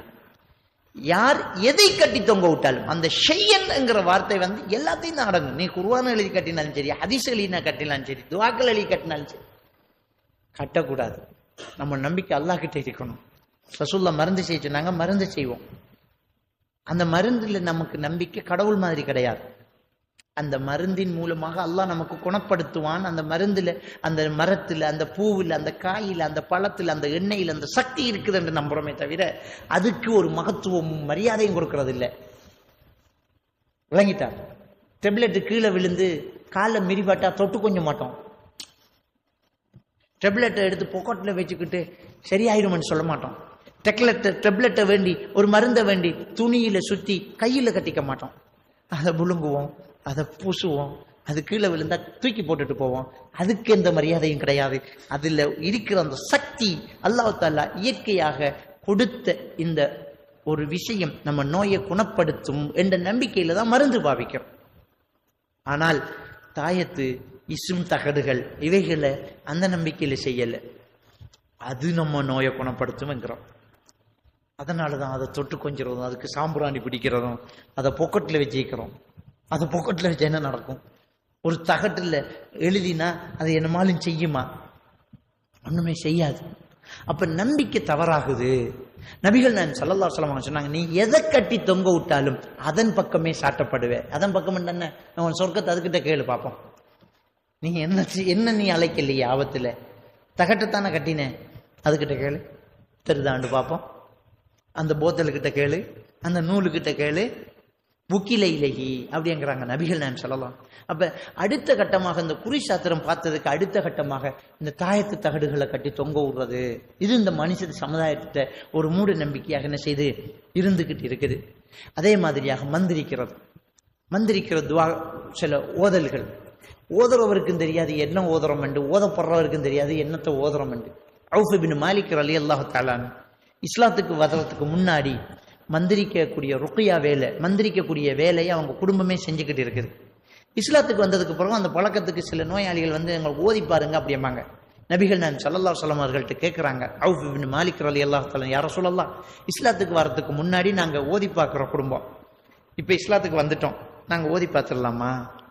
ரசூலுல்லாஹி ஸல்லல்லாஹு அலைஹி வஸல்லம் அவர்கள் சொன்னார்கள், நீங்கள் ஓதக்கூடிய அந்த வாசகங்களை எனக்கு சொல்லி காட்டுங்க அப்படின்னாங்க. அவர் ஒவ்வொன்றா சொல்லி காட்டார். அவங்க பாசுதான், அரபு தான், இன்னதான் ஓதுறோம் அப்படின்னு எல்லாம் ஓதி ஓதி காட்ட ரசூல்லா கேட்டுட்டு சொல்றாங்க, தாராளமா இதை ஓதலாமே, இதுல அல்லாவுக்கு இணை வைக்கக்கூடிய வாசகம் எதுவுமே இல்லையே, அல்லாஹ்கிட்டயே பிரார்த்தனை செய்யறது தானே நீங்க சொல்றீங்க, அதை தாராளமா ஓதுங்க அப்படின்னாங்க. எனவே மந்திரித்தல் என்பது, ருக்யா ஓதி பார்த்தல் என்பது அல்லாவிடம் கேட்கக்கூடிய பிரார்த்தனையாக இருந்தால் அனுமதி. ஆனால் இன்றைக்கு மந்திரம் என்கிறது ஓதுபவருக்கும் தெரியாது என்ன அர்த்தம் என்று புத்தகத்தில் இருக்கிறத பாடமாக்கிட்டு இருக்கிறாரு. அப்படியே அதை தேடி பிடிச்சி கருத்தெடுத்து பார்த்தா இணை வைக்கக்கூடிய வாசகங்கள் நிறைய இருக்குது. இணை வைக்கக்கூடிய வாசகங்கள், உதாரணத்துக்கு ஒரு மந்திரம், பிரமாண பிரியாய நமக, பேதன பிரியாய நமக, ஏகமாதா பகுபிதா சருத்துருத்துராய அப்துல்லா நமக. ஆள் பேரை கேட்டுக்குவோம், உங்க பேர் என்ன? அஷரஃபா. சரி, பிரமாண பிரியாய நமக, பேதன பிரியாய நமக, ஏகமாதா பகுபிதா அஷரஃப் நமக, சருத்துருத்துராய அஷரஃப் நமக. சுஃபலூர். மந்திரிக்கு மந்திரத்தை படிச்ச வைத்தியருக்கு தெரியாது, இவர் படிக்கும்போது அந்த இடத்தில் பெயரை போடவும், அப்படிதான் புத்தகத்தில் எழுதிக்கும். பிரமாண பிரியாய நமக, பேதன பிரியாய நமக, ஏகமாதா பகுபிதா சருத்துருத்துராய பெயர் நமக. சுஃப் என்ன அர்த்தம்? பிரமாண பிரியாய நமக, பிரமாணர்களுடன் பிரியமுள்ள கடவுளே, உன்னை ஜெபம் பண்ணுகிறேன், நமஸ்கரிக்கிறேன், உன் பெயரை சொல்லுகிறேன். பிரமாணர்கள் என்றால் இந்துக்களில் உயர்ந்த ஜாதி. பேதன பிரியாய நமக, சாப்பாட்டில் விருப்பமுள்ள கடவுளே, உன்னை நான் நமஸ்கரிக்கிறேன். ஏகமாதா பகுபிதா, ஒரு தாய்க்கும் பல தகப்பனுக்கும் பிறந்த சருத்துருத்துராய தேவடியா பைய மகன் அஷரப், இவனை நான் நமஸ்கரிக்கிறேன். நம்ம போய் திட்டு வாங்கிட்டு இருக்கோம்.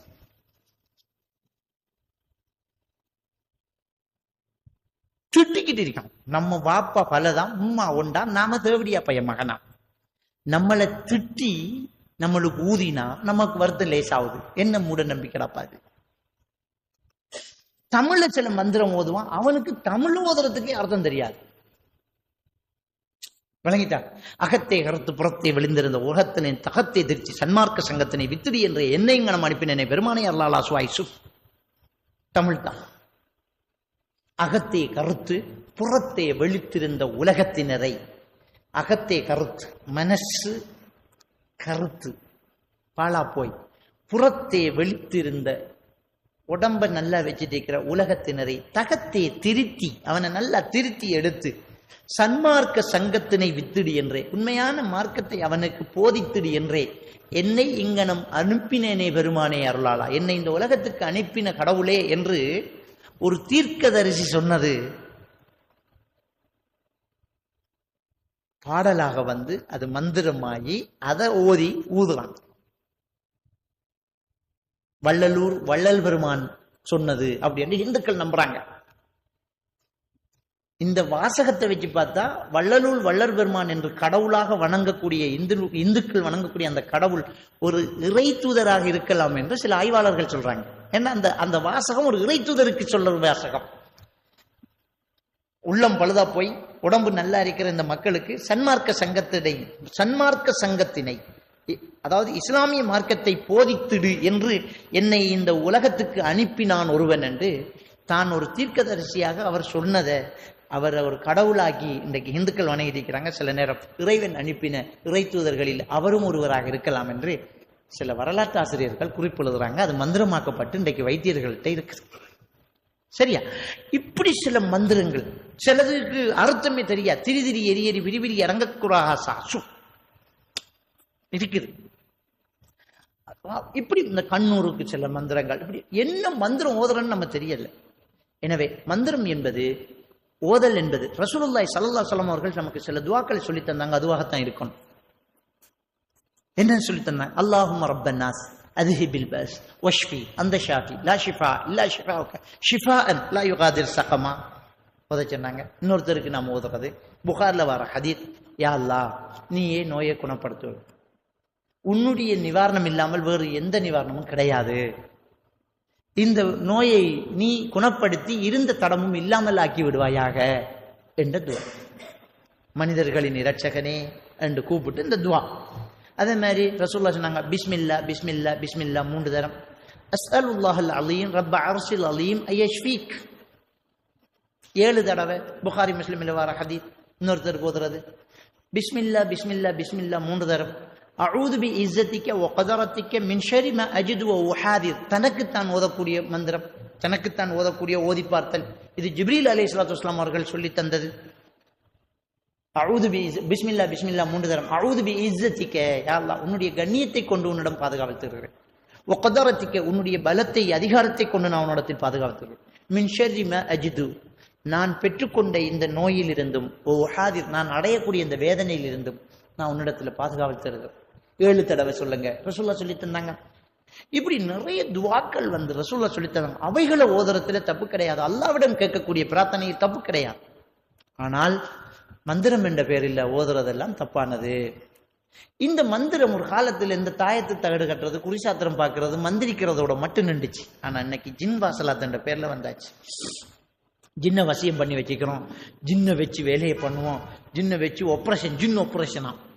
தலையில் இருக்கிற கட்டி எடுக்கிறோம், வகுத்தில் இருக்கிற கல் எடுக்கிறோம், கிட்னியில் இருக்கிற கல் எடுக்கிறோம், அப்படி எடுக்கிறோம் இப்படி எடுக்கிறோம். எந்த மெடிக்கல் காலேஜில் படிச்சதோ தெரியாது இந்த ஜின்னுகள். ஜின்னை வச்சு வைத்தியம் பார்க்கலாமா, ஜின்னை வசியம் பண்ணலாமா அப்படி என்று கேட்டால், சுலைமான் அலைஹிஸ்ஸலாத்து வஸ்ஸலாம் அவர்கள் அல்லாஹ்விடம் கேட்ட பிரார்த்தனை அல்லாஹ் திருக்குர்ஆன்ல சொல்லி காட்டுறான். 36வது அத்தியாயத்தில் என்ன அல்லாஹ் தஆலா சொல்லி காட்டுறான்டா, சுலைமான் நபி அல்லாஹ் கிட்ட கேட்குறாங்க, யா அல்லாஹ் எனக்கு ஒரு ஆட்சியைத்தா, அந்த ஆட்சி எனக்கு பின்னால் யாருக்கும் வழங்கப்படக்கூடாது, அப்படி ஒரு ஆட்சியைத்தா யா அல்லாஹ்னு கேட்குறாங்க. அப்ப அல்லாஹ் தஆலா அவருக்கு நாம் ஜின்னை வசியம் பண்ணி கொடுத்திருந்தோம், காற்றை வசியம் பண்ணி கொடுத்திருந்தோம், விலங்குகளுடைய மொழியை நம்ம அவருக்கு கொடுத்திருந்தோம் அப்படின்னு அல்லாஹ் தஆலா என்ன சொல்லி காட்டுறான். அப்ப சுலைமான் நபிக்கு ஜின்னை வசியம் பண்ணி கொடுத்திருந்தோம், அவரே என்ன சொல்றாங்க, எனக்கு பிறகு அதை யாருக்கும் கொடுக்க கூடாது, எனக்கு மட்டும் தனியா தான்றான் அல்லாஹ். அல்லாஹ் ஏற்றுக்கொள்றான். அப்ப ஜின்னை வசியம் பண்றது சுலைமான் நபிக்கு மட்டும்தான். அவர் ஜின்னை வச்சு அவர் பெரும் கட்டடங்களை கட்டினார், பைத்துல் மக்திஸ் பள்ளியை கட்டினது, பெரும் பெரும் பாத்திரங்கள் சமைத்தது, கடலில் மூழ்கி முத்தெடுத்து கொடுத்தது, ஜின்னை வச்சு அவர் செஞ்சாரு. ஆனா நம்பிடவன் ஜின்னை வச்சுட்டிக்கான், கடலை மூழ்கி முத்தெடுக்கிறானும் இல்லை, அவர் நெத்தலி மீனாலும் பிடிக்கிறாப்புல இல்லை. பெரும் பெரும் கட்டடங்களை கட்டினாங்க. நம்ம இந்த பில்டிங் கன்ஸ்ட்ரக்ஷன் எடுக்கலாமே, சீமெந்தி பேக்கு பறந்து போகும், கல் பறந்து போகும், எந்த ஒன்றும் தேவையில்லையே, மண்ணு போயிட்டே இருக்கு, அதானே செலவு, லேபர் சார்ஜ்.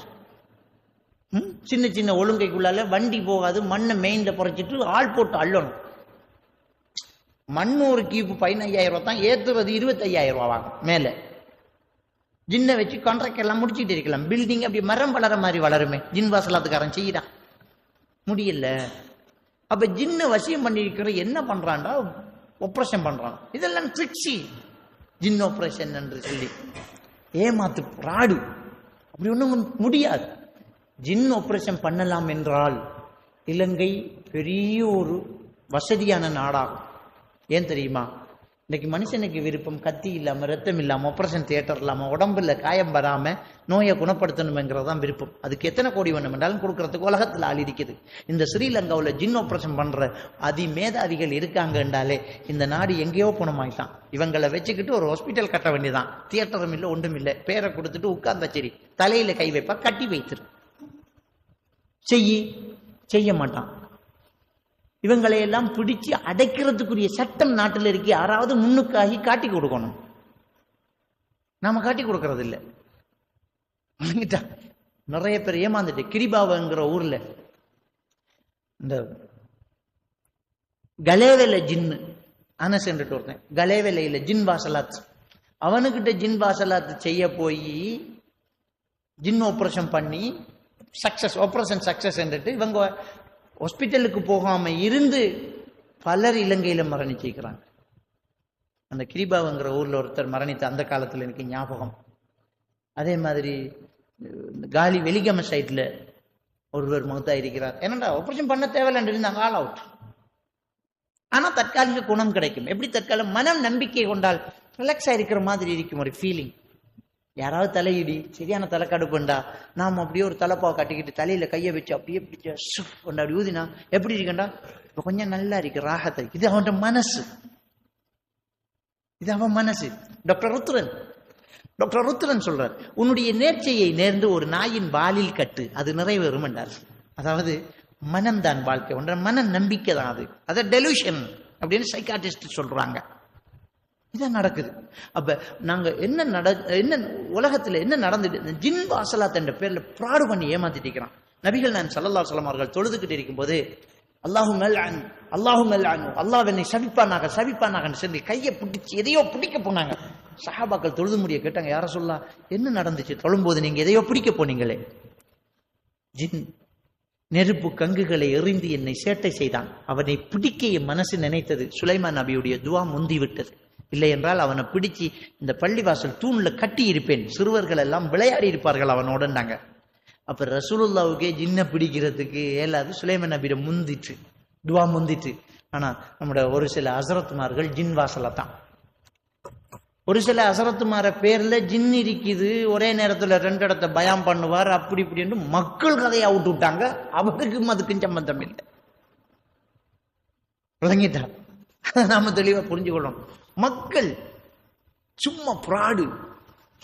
மொய்தீன் அப்துல் காதிர் ஜைலானியோட பேர்ல எவ்வளவு கதை வந்துச்சு. மொய்தீன் மௌலூதுல இருக்கா இல்லையா? மொய்தீன் மௌலூதுல அவர பேர்ல என்ன கதையெல்லாம் வந்துச்சு. அவர் தாயிர பௌத்துக்குள்ள இருக்க கூட வீட்டுக்கு திருடம் வந்திருக்கான், பௌத்துக்குள்ள இருந்து அடிச்சாராம், மௌலூதுல ஓதுறான். நடந்திருக்குமா? இல்ல. அவர் மொய்தீன் மௌலூதுல முதல் பைத்தை என்ன தெரியுமா? அவர் 7 வயசா இருக்கும்போது ஸ்கூலுக்கு போறாராம். ஸ்கூலுக்கு போகும்போது மலக்குமார்கள் அவரை பாதுகாப்பாண்டு வழிவிடுன்னு சொல்லிக்கிட்டு போவாங்களாம். அது 6 கண்டம். மொய்தீன் அப்துல் காதிர் மலக்குமார்கள் பாதுகாப்பு படையாம். முதல் பைத்தே அதான். அப்போ ஒருத்தர் பேரில் இப்படி இட்டு கட்டி ஜின்னை வச்சு வசியம் பண்றதாக கதை சொல்றாங்களே தவிர நான் சவால் விடுறேன். ஜின் வாசலாத் என்று சொல்ற ஒருத்தம்பா,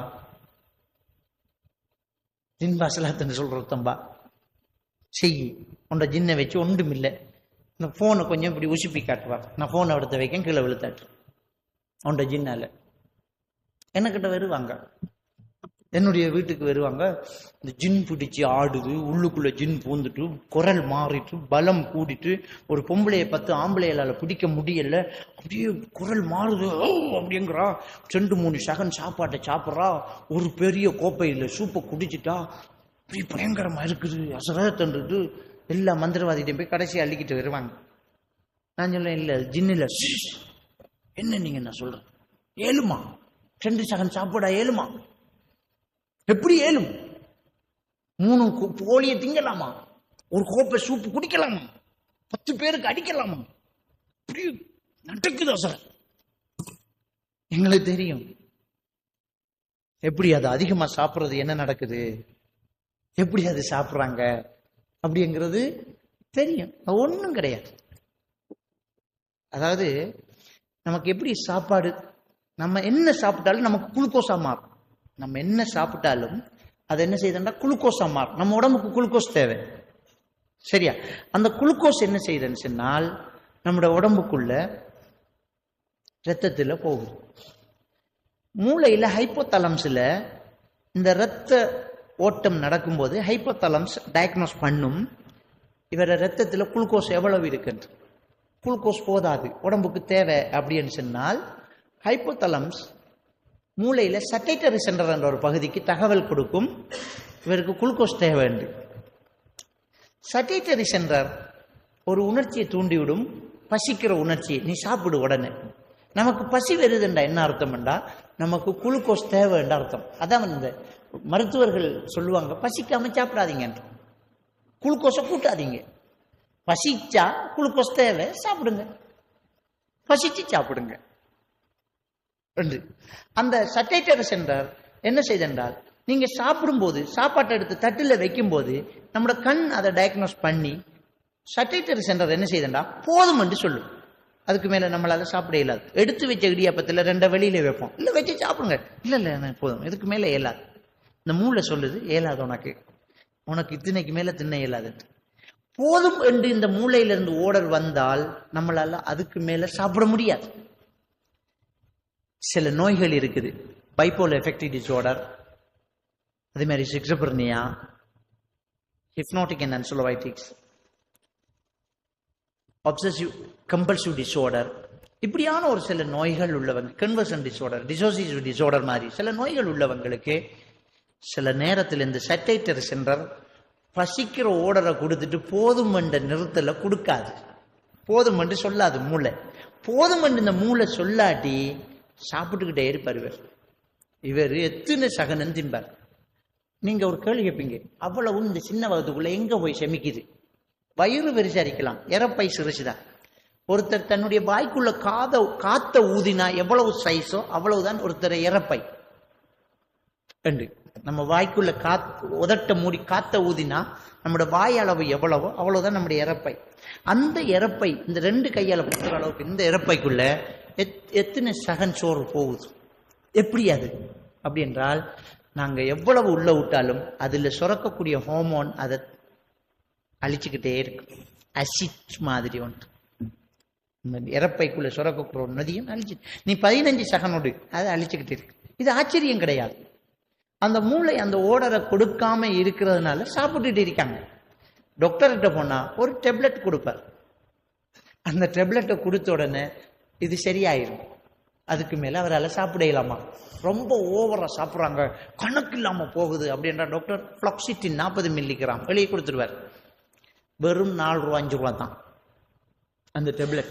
இதை மந்திரவாதி கிட்ட போனா சங்கிலியில கட்டி வச்சு தேசிக்கா வெட்டி ஓதி ஊதி அது தானா சரியாகும் போது அவர் சக்சஸ் என்று சொல்லுவார். தானா தான் அது சரியாகும். விளங்கிட்டா? இதை அதிகமா சாப்பிடுறது. இந்த நோயாளிகள்கிட்ட இந்த பிரச்சனை வெறும் இந்த கன்வர்ஷன் டிஸார்டர்ங்கிறது தனக்குள்ள ஒரு சக்தி பூந்த மாதிரி, தனக்குள்ள ஜின் பூந்த மாதிரி பிஹேவியர் பண்றாங்க இல்லையா? அவங்க நிறைய சாப்பிடுவாங்க. ஒரு சிலர் அதை வச்சு இவங்க சொல்றாங்க ஜின் வந்துட்டு எனக்கிட்ட கொண்டு வருவாங்க. ஜின் வந்திருக்குது, நான் உங்களுக்கு நிரூபிச்சு காட்டுறேன். நம்ப உன்னோட ஜின்னை நான் நிரூபிச்சு காட்டுறேன். கேட்டா சொல்லுவாங்க, நான் நாககாளி வந்திருக்கேன், பத்ரகாளி வந்திருக்கேன், நாங்கள் 5 பேர் வந்திருக்கோம், இவளை கொல்ல போறோம், இவளை கூட்டிக்கு போறேன், நான் சுடுகாட்டில இருந்து வந்தேன். சரி, நான் சொல்லுவேன் 10 பேர் பிடிச்சு கொண்டு வாங்க, நான் ஒரு ஆள் தான் பிடிப்பேன், நீங்களும் ஒரு ஆள் பிடிக்கலாம். நீங்க சத்தம் அதிகமா போடணும், நீங்க தைரியமா உருக்கணும். அப்படின்னா அடங்கும் ஆள்.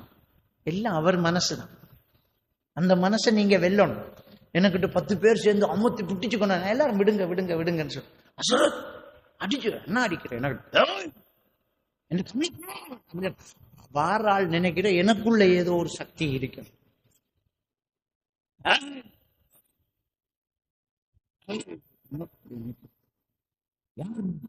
நாககாளி, நாககாளி இதை கீழே விழுத்தாட்டு பாப்போம். உண்ட நாககாளி நாம சும்மா வம்பா பயப்படுறோம். நீங்க உங்க வாழ்க்கையில இந்த ஜின் உள்ளுக்குள்ள பூந்த மாதிரி பிஹேவியர் பண்றாங்கல்ல, அவங்கள்ட்ட ஒரு சேலஞ்ச் வைங்க. அதுக்கிட்ட பேசுங்க, நீ ஜின்னா? ஓ, எங்க இருந்து வந்த? நான் சுடுகாட்டுல இருந்து வந்தேன், நான் அங்க இருந்து வந்தேன். ஆஹா, அப்போ உனக்கு வலுக்குள்ள கூற அளவுக்கு உனக்கு பெரிய பலம் இருக்கா? ஓ சரி, அப்படியே வெளியே வந்து இந்த போனை உளுத்தாட்டு கீழே பார்ப்போம். இல்லாட்டி ஒரு பொட்டல்ல வச்சு போட்டு இதை கீழே தட்டி விடுவான், இல்லாட்டி இதை எப்படி ஆட்டுவான். ஒன்று நடக்காது. அப்ப என்ன ஜின்னு? இது ஒரு மனநோய். மனநோயில ஒரு வகை. இது மல்டிபேஷன் டிஸார்டர், நம்மடாக்க கன்வர்ஷன் டிஸார்டர்.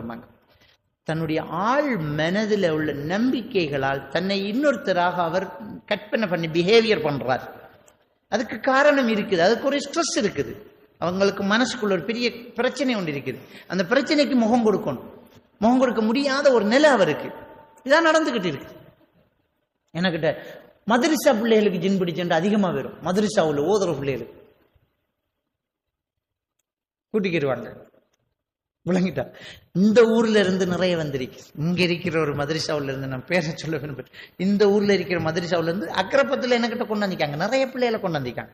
என்னண்டா ஜின்னம் இருட்டுக்குள்ள டாய்லெட் போகக்குள்ள ஒரு உருவத்தை கண்டா உருவம் திடீர்னு உள்ளுக்குள்ள பூந்தாமன்ட்டு ஃபுல்லா பிஹேவியர் பண்ணது. நான் கேட்கிறேன், ஒரு நாளைக்கு வீட்டுல சூரத்துல் பக்ரா ஓதினா 3 நாளைக்கு ஷைத்தான் வரமாட்டான்டா, குர்ஆனையே ஓதுற மதரசாக்குள்ள ஷைத்தான் எப்படி வா? என்ன எப்படி வா? என்ன நடந்திரி? அந்த பிள்ளைக்கு ஹோம்ஷிக், வீட்டு நினைப்பு, தாய் தகப்பன் விட்டு பிரிஞ்சது, இருக்க முடியல. அதனால அந்த பிள்ளை மன உளைச்சலுக்கு ஆகுது. அதுக்கு இடையில அந்த மதரசாவில் ஏற்கனவே பிள்ளைகளுக்கு ஜின் பிடிச்ச கதையையும் பெரிய வகுப்பு பிள்ளைகளுக்கு நடந்ததையும் கதைச்சிட்டாங்க. சில மதரசாக்கள்ல ஓதி கொடுக்குற மௌலவியாக்கள் சொல்லிடுவாங்க, இரவையில் 9 மணிக்கு பிறகு மேல் மாடிக்கு போகணும், ஜின்கள் ஊசல் ஆடும் என்று பயமுறுத்தாட்டிடுவாங்க. இந்த பிள்ளைக்கு மாறி வழங்கிட்டா. அப்ப இது ஒரு மனுஷனுடைய மனசுல உள்ள தாக்கம் வெளிப்படுறது கன்வர்ஷன் டிஸார்டர்னு சொல்லுவாங்க. தனக்குள்ள ஒரு சக்தி வந்த மாதிரி ஃபீலிங். எனவே ஜின்னை வசியம் பண்ண முடியாது, ஜின் உடம்புக்குள்ள பூந்து பேசுறங்கிறது பச்சை பொய். ஒரு ஹதீஸ் இருக்கு, இன்ன ஷைத்தான எஜ்ரி மஜ்ரத்தம், நம் மனிதனுடைய ரத்தம் ஓடக்கூடிய நரம்பிலும் ஷைத்தான் ஓடுவான் என்று ரசூலுல்லாஹ் சொன்னாங்க. அந்த ஹதீஸில் முழுசா பார்த்தா தெரியும், ஒவ்வொரு மனிதனோடும் அல்லாஹ் தஆலா ஒவ்வொரு ஜின்னையும் ஒரு மலக்கையும் சாட்டி இருக்கிறான். ஒவ்வொருவர் என்னோட ஒரு மலக்கும் ஜின்னும் உங்களோட ஒரு மலக்கும் ஜின்னும் அல்லாஹ் சாட்டி இருக்கிறான். அந்த மலக்குங்கிறது மனசாட்சி, ஜின்னுங்கிறது மனோ இச்சை என்று சொல்லலாம். இது நம்மளை பாவத்துக்கு ஆசை ஊட்டும். அந்த மலக்கு இல்ல தப்புன்னு தடுத்துக்கிட்டு இருக்கும். அப்ப ரசூலுல்லாஹ் கிட்ட ஆயிஷா நாய் கேட்கிறாங்க, யா ரசூலுல்லாஹ், உங்களையுமா ஜின் இருக்குது அப்படின்னு ரசூலுல்லாஹி ஸல்லல்லாஹு அலைஹி வஸல்லம் சொல்றாங்க, நஅம் வலாக்கின் அஸ்லம, என்னட்டையும் இருக்குது, ஆனால் அவன் எனக்கு நல்லதை தவிர வேறு எதையும் ஏவ மாட்டான், அவன் எனக்கு கட்டுப்பட்டுட்டான்ங்கிறாங்க. நபியோட இருக்கிற ஜின்.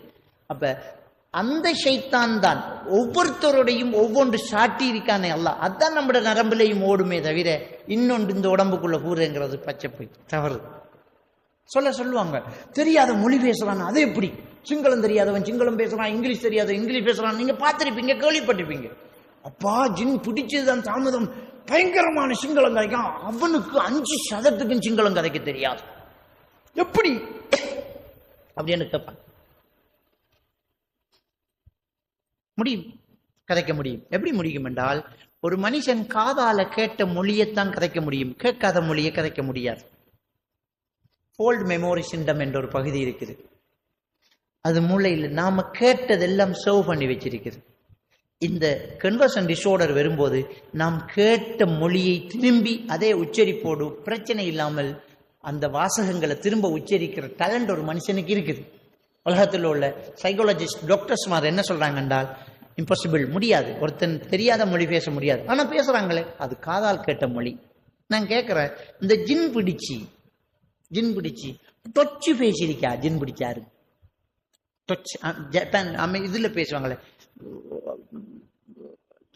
என்ன ஜெர்மன்ல பேசுற லாங்குவேஜ், ஹாலண்ட்ல பேசுற லாங்குவேஜ் பேசியிருக்காங்களா? ஜின் பிடிச்சி டச் பேசி கேள்விப்பட்டிருக்கலாம், பேசலையே. அந்த சேனலும் வேலை இல்லையே நம்மளோட வீட்டுல, காதால கேட்கலையே, காதால கேட்ட மொழிதான். நாம எத்தனை சிங்களத்தை கேட்கிறோம், நமக்கு சிங்களம் தெரியாட்டின்னு சிங்களம் மனசுக்குள்ள இருக்கு, தெரியாத மொழி பேச இயலாது, அது பச்சை பொய் விளங்கிது. எனவே இப்படி இந்த ஜின் விஷயத்துல ஜின் வாசலாத்தண்டு புராடு பண்ணிட்டு இருக்காங்க, ஜின்னை வச்சு ஏமாத்திக்கிட்டு இருக்கிறாங்க, விளங்கிட்டா? எனவே அதை நாங்க என்ன செய்யணும், தெளிவாக புரிஞ்சோம். இது ஒரு மூட நம்பிக்கை. சில நோய்களை நாம சரியா இனம் கண்டால் இந்த பிரச்சனை வராது. நம்ம சில விஷயங்களை, சில நோய்களை அற்புதமா நினைக்கிறோம். அந்த நோய்களை வச்சு நம்ம என்ன ஃபீல் பண்றோம்டா, இது ஏதோ நடக்குது, வெறுக்குள்ள ஏதோ சக்தி ஒன்று வருது, ஒரு ஜின் ஒன்று பூருது அப்படின்னு நாம என்ன செய்யறோம், நினைக்கிறோம், விளங்கிட்டா? ஏன்னா டாக்டர் ரிப்போர்ட்ல ஒண்ணும் இல்லை தான். சிலதுக்கு ஹாஸ்பிட்டலுக்கு போறதே இல்லையே. ஒருத்தர் சொல்றா எனக்கு காதில் ஒரு ஆள் கதைக்குதுங்க, இதுக்கு ஹாஸ்பிட்டலில் போய் மருந்து இருக்கலாமா? என் பேரை சொல்லி ஒரு ஆள் கூப்பிடுது, காதில் ஒரு ஆள் கூப்பிடுது, என்ன ஒரு ஆள் சொல்லுது, நீ இந்த மாடியால பாய் என்று சொல்லுது. எனக்கு நான் ஒரு ஆள் போகுது, நான் தலைப்பா கட்டிட்டு ஒரு ஆள் போகுது, மணக்குது, மணக்கும், வாசம் வருது, மணக்கும், கண்ணுக்கு உருவம் தெரியும், காதுல சத்தம் கேட்கும், உடம்புல ஸ்பர்சம் தெரியும், உடம்புக்குள்ள பூந்த மாதிரி, ஊற மாதிரி, உள்ளுக்குள்ள உண்டு ஏறின மாதிரி இருக்கும். இதெல்லாம் சொல்றது ஹலுசினேஷன் சொல்றது. இதெல்லாம் ஹலுசினேஷன். ஆடிட்டரி ஹலுசினேஷன் என்றால் காதில் சத்தம் கேட்கறது, விஷுவல் ஹலுசினேஷன் கண்ணில் உருவம் தெரியுது, டைட்டரி ஹலுசினேஷன் என்றால் உடம்புல ஸ்பரிசம் தெரிகிறது. இப்படியான இந்த ஹலுசினேஷன்களை நாம் என்ன சொல்லுவோம், அவருக்கு ஒரு ஜின் ஒன்று தெரியுது, அவருக்கு காதுல கதைக்குது அப்படி. ஆனால் இந்த ஹலுசினேஷன்ங்கிறது சில மனநோய்களினுடைய சிம்டம்ஸ், சில மனநோய்களினுடைய சிம்டம்ஸ். சிக்ஸோபிரனியா போன்ற சில மனநோய்களுக்கு இது வெளிப்பாடு. அவங்களுக்கு உருவம் தெரியும், அவங்களுக்கு அதுல சத்தம் கேட்கும், அவங்க சத்தியமா சொல்லுவாங்க. மற்றதுல ஓகே, அவர் ஒரு அரச உத்தியோகத்தராக இருப்பார், அவர் ஒரு பெரிய பிசினஸ் மேனா இருப்பார், அவர் டியூட்டி எல்லாம் சரியா செய்கிறார், பிள்ளைகள் எல்லாம் சரியா கவனிக்கார், கடை எல்லாம் செய்கிறார், ஃபேக்டரியை சரியா ஓடுறார், வாகனம் சரியா ஓட்டுறார், எல்லாம் செய்கிறார். ஆனா காதில் ஒரு கதைக்கு அவ்வளவு பெரிய படிச்ச மனுஷன் இதெல்லாம் சரியா செய்யறவர் பைத்தியமா? பைத்தியம் யார் சின்ன பைத்தியம்ங்கிறத நாம சில நோய்கள் வந்தோடனே சைக்காட்டிஸ்ட் டாக்டர் கிட்ட போறதுக்கே நமக்கு வெக்கம். அங்க போறது நமக்கு என்ன வைத்தியமா? மனசோடு சம்பந்தப்பட்ட பிரச்சனைகள் எல்லாம் பைத்தியம் கிடையாது. பைத்தியம் என்று நம்மடாக்கள் சொல்றது ஒன்றே ஒன்றுதான். சிக்ஸோபிரனியாவில் ரொம்ப ஓவரான ஒரு ஸ்டேஜ். சிக்ஸோபிரனியா உளப்பிளவு நோயில ஒவ்வொரு ஸ்டேஜ் தான், மற்றதுக்கு பைத்தியம் இல்லை. மனசோடு சம்பந்தப்பட்ட ஒரு பிரச்சனை. உதாரணத்துக்கு ஒப்சசிவ் கம்பல்சிவ் டிஸார்டர் என்ற ஒரு நோய் இருக்குது. அதை சோட்டா ஓசிடின்னு சொல்லுவாங்க. ஓசிடின்னு சொல்லுவாங்க. அவங்களுக்கு எல்லாம் கரெக்டா இருப்பாங்க. ஓசிடின்னு சொன்னா என்னண்டா, அதிருப்தி. நான் செஞ்ச ஒரு வேலையை என்ற மனசை ஏற்றுக்கொள்ளாது, இல்ல காணான்னு சொல்லு. நீங்க பார்த்திருப்பீங்க, பாங்கு சொல்லக்கொள்ள வந்தவர் இமாம் மிம்பர்ல இருந்து இறங்கும் வரைக்கும் முழு செஞ்சுக்கிட்டு இருப்பார். கழுவி கழுவி கழுவி கழுவி சரியாக்கி திரும்ப கழுவி. அவருக்கு ஓசிடி. அவர் முழு செய்ய செய்ய அவர் மனசு சொல்லும், இல்ல நீ சரியா கைய கழுவ, இல்ல இல்ல இல்ல நீ சரியா தலை மசை பண்ண. சிலர் அல்லாஹ் அல்லாஹ் அல்லாஹ் 4 ரக்காத்தை மூட்டு போட்டு தனியா தொழுதா கழிக்காங்க. ஓசிடி. சிலர் கதவை பூட்டி போட்டு திரும்ப போய் அதை திறந்து பார்க்குற போனாக்கள் பைக்கில் வெட்டிக்கு வந்து சரியா பூட்டின நாடு பார்த்தா பூட்டி தனி கதவை பூட்டினத்துல. இதெல்லாம் ஓசிடிகள். இதை நம்ம டாக்டர் சொல்லுவாங்க வசுவாசம் ஊதி பார்த்து இருப்பாங்க. இல்ல இது ஒரு தாக்கம், இதுக்கு டெப்லெட் இருக்குது, டெப்லெட் எடுங்க, இல்லாட்டி கவுன்சிலிங் செய்யுங்க. இதுக்கு இந்த ஓசிடி உள்ளவங்களுக்கு டெப்லெட் இருக்குது. அதே மாதிரி சிபிடின்னு சொல்லுவாங்க, காக்னிட்டிவ் பிஹேவியர் தெரப்பின்னு சொல்றது. அது வந்து கவுன்சிலர் செய்வாங்க. டிஎம்ஆர் சொல்லுவாங்க, டீப் மைண்ட் ரிலாக்ஸேஷன். இதெல்லாம் செய்யணும். செய்யாம அது குணம் அடையாது. நம்ம டாக்டர் ஓதி பார்த்து அது வசுவாசி ஸ்டேஜ் கூடி உரிய நேரத்தில் மருந்து செய்யாட்டி உங்களோட அடுத்த கட்டம் காதுல சத்தம் கேட்கும். சாப்பிடையெல்லாம் ஆகி மெலிஞ்சி போய் அப்படியே நோயாளி ஆயிடுவான். விளங்கிட்டா? அப்ப நம்மள ஆக்கள் பிரச்சனை என்ன செய்யறாங்கண்டா, நோயை உரிய டாக்டர் கிட்ட போய் மருந்து எடுக்கிறது இல்லை. விளங்கிட்டா? அசரத்துக்கிட்ட போய் ஓதி பார்த்து வாழ்க்கையை லொஸ்ட், பணம் லொஸ்ட், ஈமான் லொஸ்ட் இருக்கிறோம். எனவே நான் என்ன சொல்றேன்னு சொன்னால், மனநோய்களில் அதிகமான ஒரு பகுதியை நாம பேய் நோய் என்று நினைச்சுக்கிட்டு ஓதி பார்த்து இருக்கோம். இஸ்லாம் சொன்ன ஒரு விஷயத்தை நாம சரியா குறிசாத்திரம் பார்க்க போகாத மருந்து செய். இஸ்லாம் சொல்லி இருக்குது, குறிசாத்திரம் பார்க்க போகாத மருந்து செய் என்கிறாங்க. தாயத்து தகடு கட்டாதங்கன்னா, அப்ப நம்மளோட உயிரே போனாலும் இப்படியே மௌத்தானாலும் நான் ஹராத்தை செய்ய மாட்டேன்ங்கிறதுல உறுதியாய் இருந்தால் நாம ஏன் இதுல பாதிக்கப்படுறோம்? உரிய நேரத்துக்கு நாங்க மருந்து எடுப்போம், ட்ரீட்மெண்ட் செய்வோம். செஞ்சா சரி. எனவே இந்த விஷயத்துல நாங்க ரொம்ப உறுதியாக இருந்தால் நம்ம சாதிக்கலாம். இதுதான் இந்த மூட நம்பிக்கைகள்ல உள்ள இந்த பிரச்சனைகள். இது நமக்கு தெரியாதனால நாம அதை என்ன செய்யறோம்னு சொன்னால் ஆச்சரியம் இருக்கே. இந்த மந்திர வேலை செய்யறவங்க, இந்த வைத்தியம் பார்க்கறவங்க என்ன செய்வாங்கன்னா, நம்மளால இம்பாசிபிளான சில விஷயங்களை சாதிப்பாங்க, செய்வாங்க.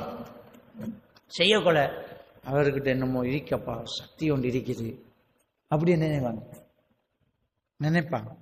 நினைச்சா அவர் இது கூடும். விளங்கிட்டாங்க? இப்படித்தான் ஒரு சிலர் இதாகும். எனக்கு தெரியும், நான் எங்கேயாவது வெளியூர்களுக்கு போனால், இப்ப இல்லை ஒரு காலத்துல வெளியூர்களுக்கு நம்ம என்ன ஒரு செட் கூடிடும். ஒரு மெஜிக் ஒன்று செஞ்சு காட்டு, ஒரு மெஜிக் செஞ்சு காட்டுங்க சொல்லுவாங்க. எனக்கு தெரியும் இப்படி கேட்பாங்கண்டு, அதுக்காக நான் ரெடியா தான் போவேன். ஒரு நாள் கிண்ணியாவில் நான் ஒரு பயானுக்கு போயிருந்தேன். பயான் பண்ணிட்டு அப்படியே அசரத்துற ரூமுக்குள்ள போனா அசரத்துற ரூம்ல மாம்பழம் மரத்துல விழுந்தது, நல்ல பழம், நல்ல டேஸ்ட். மௌலவி சாப்பிடுங்க. அவங்கள என்ன சாப்பாடு கூட்டிக்கு போறதுக்கு வந்தவர். மௌலவி போக மாட்டார். அப்ப மாம்பழத்தை கையில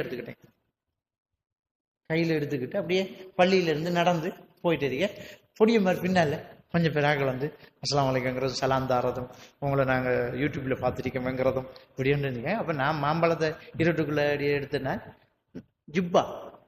ஜிப்பாக்குள்ள அப்படி கையை எடுத்து மாம்பழத்தை விட்டுட்டு இந்த கைக்குள்ள போயிடுச்சு. மாம்பழம் இந்த கைக்குள்ள வைத்து இப்படி எடுத்துக்கிட்டு வா எல்லாம் சலாம், அதே கையால கை கொடுக்க அஸ்ஸலாமு அலைக்கும் அஸ்ஸலாமு அலைக்கும், இதுக்குள்ள மாம்பழம் இருக்கு பெரிய ஜிப்பா எடுத்துக்கிட்டு வா. அசரத்து ஒரு மேஜிக் செஞ்சு கேட்டேன். அப்ப நான் கேட்டேன், அப்ப இந்த தண்ணிக்கரை ஓரத்துல இந்த அலரி மரம், சில நஞ்சு மரங்கள் அப்படி நிக்குது, அந்த ரோட்டால போயிட்டு இருக்கும். இந்த மரத்துல கொப்பு இப்படி நிறைய இருக்குது. நான் அவங்கள்ட்ட கேட்டேன், உனக்கு என்ன பழம் தேவைன்னு கேட்டேன். இது சொல்றது டெலிபதி என்று. என்ன தேவைண்டா வேறது செய்வான். என்ன பழம் தேவை என்று நாம கேட்கிற நேரம் நாம என்ன பழத்தை நாம மனசுக்குள்ள நினைக்கிறோமோ அதை 100% முன்னுக்கு இருக்கிறாள் சொல்லுவார். அது டெலிபதி என்று சொல்றது. நான் கேட்டேன் அவன்கிட்ட, இதான் மேஜிக். அவன் போய் ஆச்சரியப்பட்டான். என்னண்டா நீங்க என்ன கேட்ட என்ன பழம் தேவை? நான் மாம்பழம் என்றேன். அந்த பொடியன்னு சொல்றான் மாம்பழம் என்றான். எனக்கு இது பாசிட்டிவ் என்ற சக்சஸ். டெலிபதியை வேலை செய்ய வச்சுட்டேன். நான் அவன்கிட்ட கேட்ட என்ன பழம் தேவை உனக்குன்ட்டு. அது ட்ரிக்ஸ். என்ன தேவைன்னு கேட்கப்படாது. ஏன்னா நம்மகிட்ட இருக்கிற பழம் என்ன பழம் தேவைன்னு கேட்டேன். அவன் உடனே மாம்பழம் வந்துட்டான். மாம்பழம் என்றதும் அவனுக்கு கொடுத்த கை வெறும் கை தானே. நான் அந்த அலரி மரத்துல கொப்பை இப்படி பிடிக்கேன். இப்படி பிடிக்கக்குள்ள கைக்குள்ள இருக்கிற பழம் கிளம்புது. அதை கையால பிடிச்சி அந்த கொப்பை உடைச்சி அதுல இருந்து இப்படி உருகி கையில பழத்தை கொடுத்தோம். வேண்டி கீழே போட்டுட்டு ஓடிட்டான். இது ஜிம் இருக்குதுன்னு ஓடிட்டான். இது என்ற வாழ்க்கையில நடந்த விஷயம். அவன் போய் சொல்லிங்க, இவர் போய் சொல்றார், அவர்கிட்ட ஜின் இருக்காப்பா. எப்படிடா சொல்றாரு? டே, அவர் நமக்கிட்ட சாய்ஸ் பண்ண சொன்ன பழம் தானே மாம்பழம். அப்ப வேற பழத்தை கேட்டு இருந்தாலும் அவர் தந்திருப்பாரு தானே. அதுவும் அலரி மரத்துல எப்படிடா கொத்துல முறிச்சி நொட்டியில பிச்சு எனக்கு தந்தாருடான் அடிச்சு தெளிக்கான். நான் அப்படி செய்யவே இல்லை. அவன் மரக்கொப்பை பிடிச்சு உருகித்தான கொடுத்தேன். நான் அவனுக்கு கொடுத்த வெறுங்கை. இப்படித்தான் அந்த அவுளியாவாகுறேன், மகானாக்குறேன். இந்த பயான திரும்ப கேட்டதான் அவன் என்ன நம்புவான். இல்லாட்டி இன்னைக்கும் அவன் என்ன பெரிய ஒரு மகான் அவுளியான்னு நினைச்சிட்டு இருப்பான். சிலது தற்செயலா நடக்கிறது. இந்த பாகிஸ்தான் மௌலானா கிட்ட இருக்கும்போது கொழும்புல என்னோட இசும் எழுத வந்த ஒரு ஆளோட தெமடகோட ரோட்ல என்ற கூட்டாளி ஒருத்தர் வீட்டுல இருந்து நாங்க பேசிட்டு இருக்கிறோம். அப்ப தண்ணி எடுத்துக்காங்கன்னா அவன் டெப்ப போய் திறந்தான். தண்ணி வாட்டர் லைன் கட் திறந்து பார்க்க தண்ணி இல்லை. நான் தலப்பா கருத்து தலப்பா கட்டி பெரிய ஜிப்பா போட்டுட்டு பெரிய அசரத்து போய் இருக்கேன். நான் 93ஆம் ஆண்டே கேஸ் பாகிஸ்தான் மௌலானா கிட்ட இருக்கிற நேரம். டெப்ப திறந்தான், தண்ணி இல்லை. இங்க தண்ணி தேவை. நான் எழும்பிட்டேன். தண்ணி இல்லையா? நான் கேட்டேன். தண்ணி இல்லையா சார்? கப்பத்தாங்க கப்ப வேண்டுறேன். நான் போய் திறக்கிறேன். தண்ணி வருது. போட்டி நிரப்பி அவனுக்குள்ள கிசு கிசு காணுங்கள். என்ன நடந்தா நான் போய் திறக்கக்குள்ள தண்ணியை திறந்துட்டான். நான் சும்மா தான் போனேன். பழுத்தா பழுக்கட்டும், பழுக்காட்டி காயாகட்டும் என்ற சான்ஸ் பழுத்துச்சு. இப்படி சிலது எதிர்ச்சியாக நம்மளை ஹீரோவாக்கி விட்டு.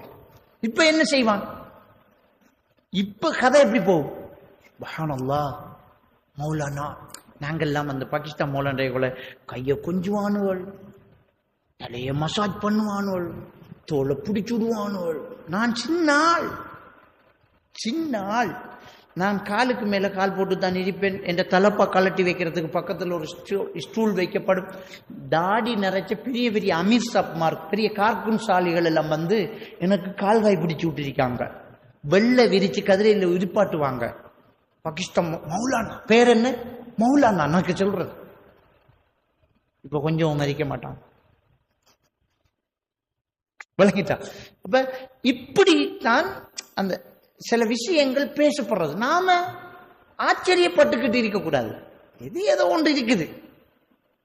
இது ஏதோ ஒன்று இருக்குது அப்படின்னு சொல்லலாம். அப்ப சில விஷயங்களை இப்படி அற்புதமா செய்யறதுனால அவங்கக்கிட்ட நம்புறாங்க. இப்ப என்ன, இப்படி ஒரு அலரி மரத்துல மாம்பழம் பிச்சு கொடுத்தா நான் ஒன்று மோதாம ஊதினாலும் லேஸ் ஆகும். அவரோட மனசு நம்பிக்கை கொள்ளுது. அது டெலிவிஷன்.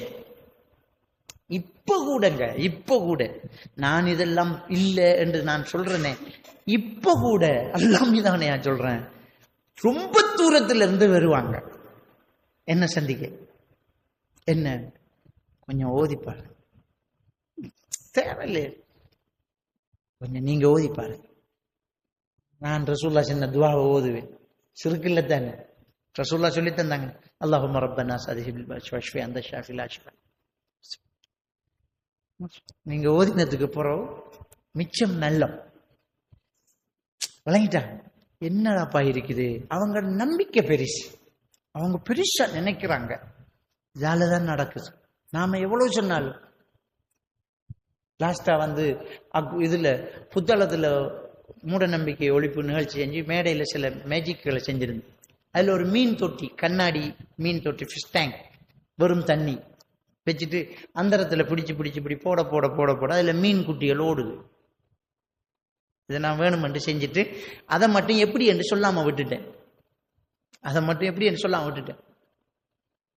அதுக்குள்ள காட்சி காணவள் இவர் சில மேஜிக் செஞ்சாலும் ஜின்னும் வச்சிருக்காரு. அதை பிறப்ப அந்தரத்துல மீன் இருக்கிற வெறும் கை தானே, இப்படி பிடிச்சு போட்டார், தண்ணிக்குள்ள மீன் இறங்கி ஓடுது. போட ஒரு 5 மீன் 10 மீன் ஓடும். மீன் தொட்டி நிறைய மீன் ஓட்டி போட்டு நான் வந்தேன். வெறும் தொட்டி இப்படி எடுத்து போட்டு, அது ஒரு மேஜிக் ட்ரிக்ஸ். நான் அதை சொல்லாத வரைக்கும் என்ன மந்திரவாதி என்றும் ஜின் வாசலாத்தன்னு தான் சொல்றேன். எனவே இப்படி ஒரு சிலர் செஞ்சுக்கிட்டு இருக்கிறதால ஜின் வாசலாத்தன்று நம்மளவன் நினைச்சுக்கிட்டு இருக்கிறான். ஒன்றும் கிடையாது. எப்பவுமே மனுஷன் தான். விளங்கிட்டா?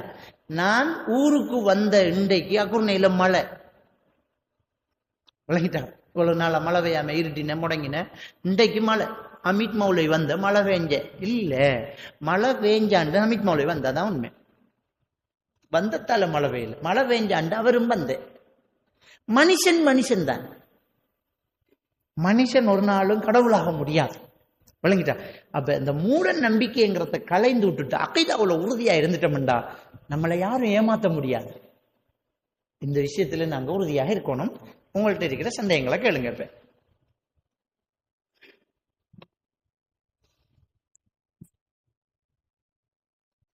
ஏதாவது டவுட்டுகள் தலைப்புக்குள்ள உங்களுக்கு ஏதாவது டவுட்டுகள் சந்தேகங்கள் இருந்தா கேளு. நான் சில விஷயங்களை பேசாம விட்டிருக்கலாம் தானே, அதுக்குத்தான்.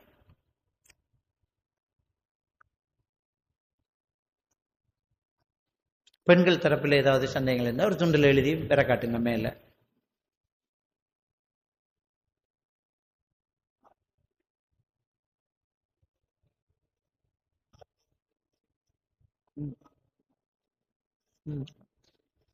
அதாவது அவர் ஒரு கேள்வி கேட்கிறார், நாள் பார்க்கறது, நல்ல நாள் பார்த்து கடை துறக்கிற, விவசாயம் பண்ற, மரம் நாட்டுற, விளங்கிட்டா? இல்லாட்டி சொல்லுவாங்க சனிக்கிழமை முடிவெட்டுற சரியில்லைம்பாங்க.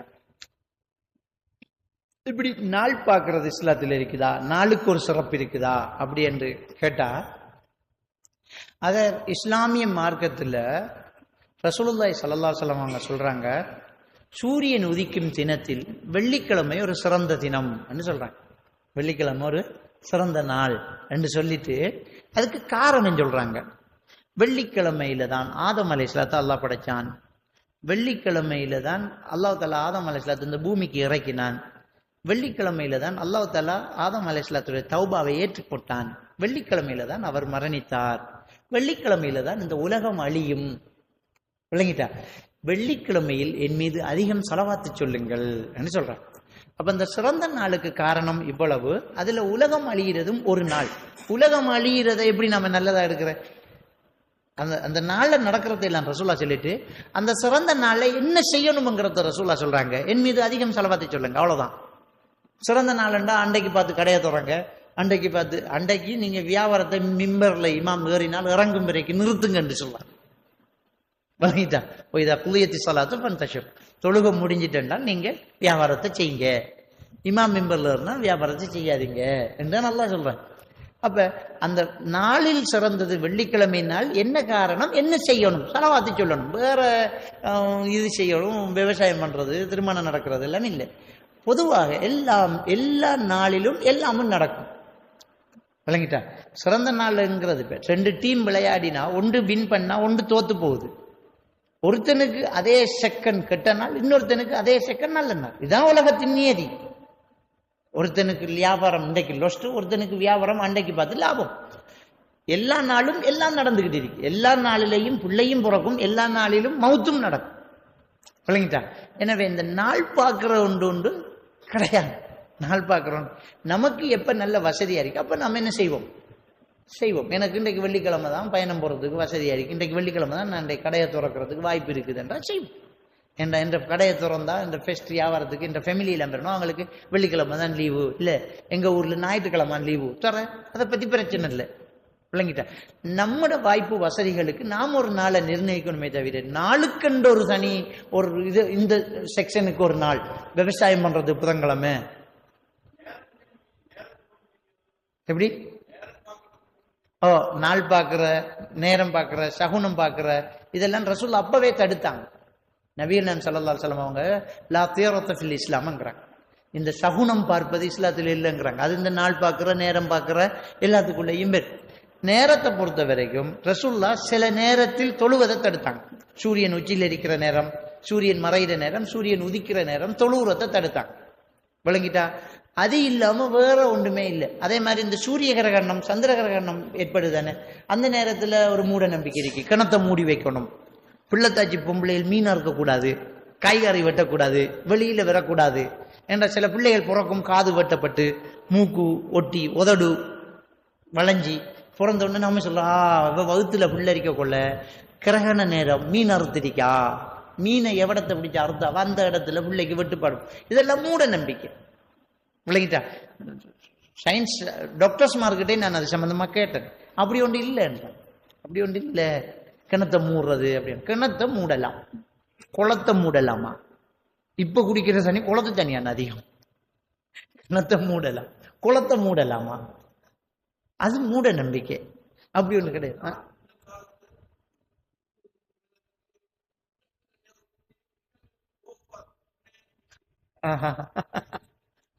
அதுல அவர் சின்ன வயசுல கிரகண நேரம் கட்டிலுக்கு அடியில் ஒளிச்சிக்கிறாம வேண்டாம், மிருகத்துக்கு கோபம் பெறுமா நேரம். ஒவ்வொரு காலத்திலையும் ஒவ்வொரு விஷயத்துல மக்களுடைய சில நம்பிக்கைகள், பெரியாக்கள் சொல்றத பிள்ளைகள் நம்புறதானே, அதான் அந்த மூட நம்பிக்கையாக வந்தது. அதே நேரத்துல வயசான ஆக்கள் சொல்ற விஷயங்கள் சிலது அறிவுபூர்வமானது, அது மூட நம்பிக்கை எடுக்க இயலாது. ஆனா மக்களுக்கு பிள்ளைகளுக்கு வழங்கப்படுத்தணுங்கிறதுனால விவரம் சொல்லாம அது ஆகாது, இது கூடாதுன்னு சொல்லுவாங்க. உதாரணத்துக்கு பாய் இருக்குத்தானே, பாய இப்படி உருட்டி பாய் அசவுல இப்படி தம்பிப்பாங்க, என்ன இப்படி தம்பி, இப்படி குத்தி வைக்கிறது ஆகாது என்று பழையாக்கள் சொல்லுவாங்க. இப்படி குத்தி வச்சா ஆகாதுன்னு சொல்லுவாங்க. அதை நம்ம பார்த்தா என்ன ஆகும், இப்படி வச்சா என்ன ஆகா, அதெல்லாம் மூட நம்பிக்கை இல்லை, அது புத்திசாலித்தனம். பிள்ளைகளுக்கு வழங்கப்படுத்திக்கு நிற்கணுங்கிறதுக்காக இப்படி வைக்கிற ஆகாதுன்னு சொன்னாங்க. அதாவது பன்னால தானே பாய் இழைப்பாங்க. இந்த பாயில இந்த விளிம்பில தான் இந்த பண் போய் டேர்ன் ஆகுது, இந்த பண் போய் மடிச்சு அடுத்த லைனுக்கு வாரது இந்த விளிம்பில். அதை உருட்டி இப்படி குத்தி குத்தி வைக்கக்குள்ள இந்த இடம் தேயும். இது தேஞ்சு ஒரு பண் அந்தா பாய் பிரிஞ்சிடும். பாயை இப்படி வச்சா ஆயுசு நீடிக்கும், இப்படி வச்சா ஆயுசு குறையும். அப்ப பழையாக்கள் இதை விளங்கப்படுத்தி இது தேஞ்சி அந்த பண் பிரியும் என்று சொன்னா அந்த பிள்ளைகளுக்கு அது விளங்கப்படுத்தா. ஒரே வார்த்தை, குத்தி வைக்க ஆகா கழிச்சு வை, குத்தி வைக்க ஆகா கழிச்சு வை. இது காலப்போக்கில் மூட நம்பிக்கையா போச்சு. உண்மையில அது மூட நம்பிக்கை இல்லை, அது அறிவுபூர்வமான. இப்படி ஒரு சில விஷயங்களை என்ன செய்யறாங்கண்டா மூட நம்பிக்கையாக மாத்தினாங்க. பார்த்தா அது அறிவுபூர்வமான. ஏன் யோசிச்சா பழையாக்கள் புத்திசாலித்தனமா சொல்லிக்காங்க. முதலெல்லாம் சமையலற வீடு வேறத்தான் இருக்கும். நான் சின்ன வயசுல எல்லாம் வீடு வேற சமையலற வேறதையாத்தான் இருந்திருக்குது. கிடுகு வேலிகள், அடுப்பு மூட்டி விறகு அடுப்பு. அப்போ ஒரு பழக்கம் சொல்லுவாங்க, என்னண்டா வீட்டு கூரையிலிருந்து ஒரு ஓணான் சமையலறை கூரையில பாஞ்சு விழுந்து ஓடுதென்றால் வீட்டுல பறக்கத்து நிக்காது என்று பழையாக்கள் சொல்லுவாங்க. இது என்னடா மூட நம்பிக்கையா இருக்கேன்னு பார்த்தா அவங்க என்ன சொன்னாங்க என்றால், வீட்டு குஷினியில தான் அதிகமா நெருப்பு பிடிக்கும். விறகடுப்பு தானே, குஷினி சமையலறை எரிஞ்சா சமையலறை தான் எரியணும், அந்த நெருப்பு வீட்டுல தாவிடக்கூடாது. அதனால அதை தள்ளி வைக்கிற தூரம் ஒரு ஓனான் பாயிற அளவுக்கு இல்லாம இருக்கணும் என்றது அவங்க ஐதீகம்.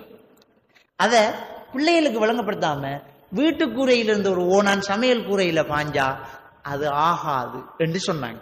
இப்படி ஒரு சில விஷயங்கள், அறிவுபூர்வமான விஷயங்களை தெளிவா சொல்லாம ஆகாதுன்னு ஆக்கினது மூட நம்பிக்கை என்ற பெயர்ல நாம நினைச்சுக்கிட்டு இருக்கோம். அது புத்திசாலித்தனம், அது மூட நம்பிக்கை இல்லை, அது அறிவுபூர்வமானது. நாடி பார்த்து வைத்தியம் பண்றாங்கிறது மருத்துவத்துறையோடு சம்பந்தப்பட்ட ஒரு விஷயம், அது மூட நம்பிக்கை இல்லை. ஒரு மனிதனுடைய நாடி துடிப்புகள் அவனுடைய உடலில் உள்ள நோய்களினுடைய அடையாளங்களை காட்டு. கொலஸ்ட்ரால் இருக்குது, இவருக்கு இழப்புத்தன்மை இருக்குது, இப்படியான விஷயங்களை எங்கட வாப்பாலாம் நாடி பிடிச்சு பார்க்கறதுல ரொம்ப திறமையானாங்க. இப்ப கூட நீங்க எங்கட வாப்பா மருத்துவம் செய்தவர், அவர்கிட்ட நீங்க உங்களோட நோயை சொல்ல தேவையில்லை, கையை வச்சா அந்த கையில அந்த நாடியில அப்படி நாடி துடிப்பை பார்த்துட்டு உங்களுக்கு இருக்கிற நோய் இல்லாம அவர் சொல்லுவார். புருஷாத்திரம் சொல்லுவார், தம்பி உங்களுக்கு இன்ன பிரச்சனை சரியா இருக்கு. அது மருத்துவத்தோடு சம்பந்தப்பட்டது. முஸ்லிம்களிடத்துல இருந்த ஒரு பாரம்பரிய மருத்துவ முறையில ஒன்றுதான் நாடி பிடிச்சு பார்த்து மருத்துவம் சொல்றது. அது மருகி போயிட்டு இருக்குது, விளங்கிட்டா? அப்படி நிறைய பேர் இருக்கிறாங்க, நாடி பார்த்து மருத்துவம் சொல்லுவாங்க. உங்களுக்கு இன்னும் பிரச்சனைக்கு டயக்னோஸ் பண்ணிடுவாங்க. இப்போ நோயாளி ஒரு ஊமையா இருந்தா நாடியை பிடிச்சி போட்டு அவருக்கு மருந்து கொடுக்கலாம். இவருக்கு இன்னும் பிரச்சனை இருக்குன்னு அவனுக்கு விளங்கப்படுத்த இல்லாது, விளங்கிட்டா? அந்த அளவுக்கு அது மூட நம்பிக்கை இல்லை, அது மருத்துவத்துறையில் உண்டு. ஆனா ஒரு சிலர் சும்மா ஏமாத்துறாக்களும் இருப்பாங்க. அப்படி இல்லாம இருந்தா சரி. என்ன சார்? தூக்கத்துல எலும்பிக்கிட்டு போறது, தூக்கத்துல கதைக்கிறது, விளங்கிட்டா? இது இந்த டீப் ஆழ்ந்த தூக்கம் அவருக்கு இல்லைங்கிறதுக்கான ஒரு அடையாளம். தூக்கத்துல எலும்பிட்டு போற, தூக்கத்துல கதைக்கிற ஆழ்ந்த தூக்கம் இல்லை. அதாவது ஒரு மனுஷனுக்கு அடிப்படையில் 5 தேவைகள் இருக்குது. அதை நீட்ஸ் தியரின்னு சொல்லுவாங்க. அன்பு தேவை, காப்பு தேவை அதாவது பாதுகாப்பு, பாலியல் தேவை, பௌதீக தேவை, உணவு தேவை. இந்த தேவைகளில் குறைபாடு இருக்கிறவங்க உளவியல் ரீதியான பாதிப்பு ஆளாகுவாங்க.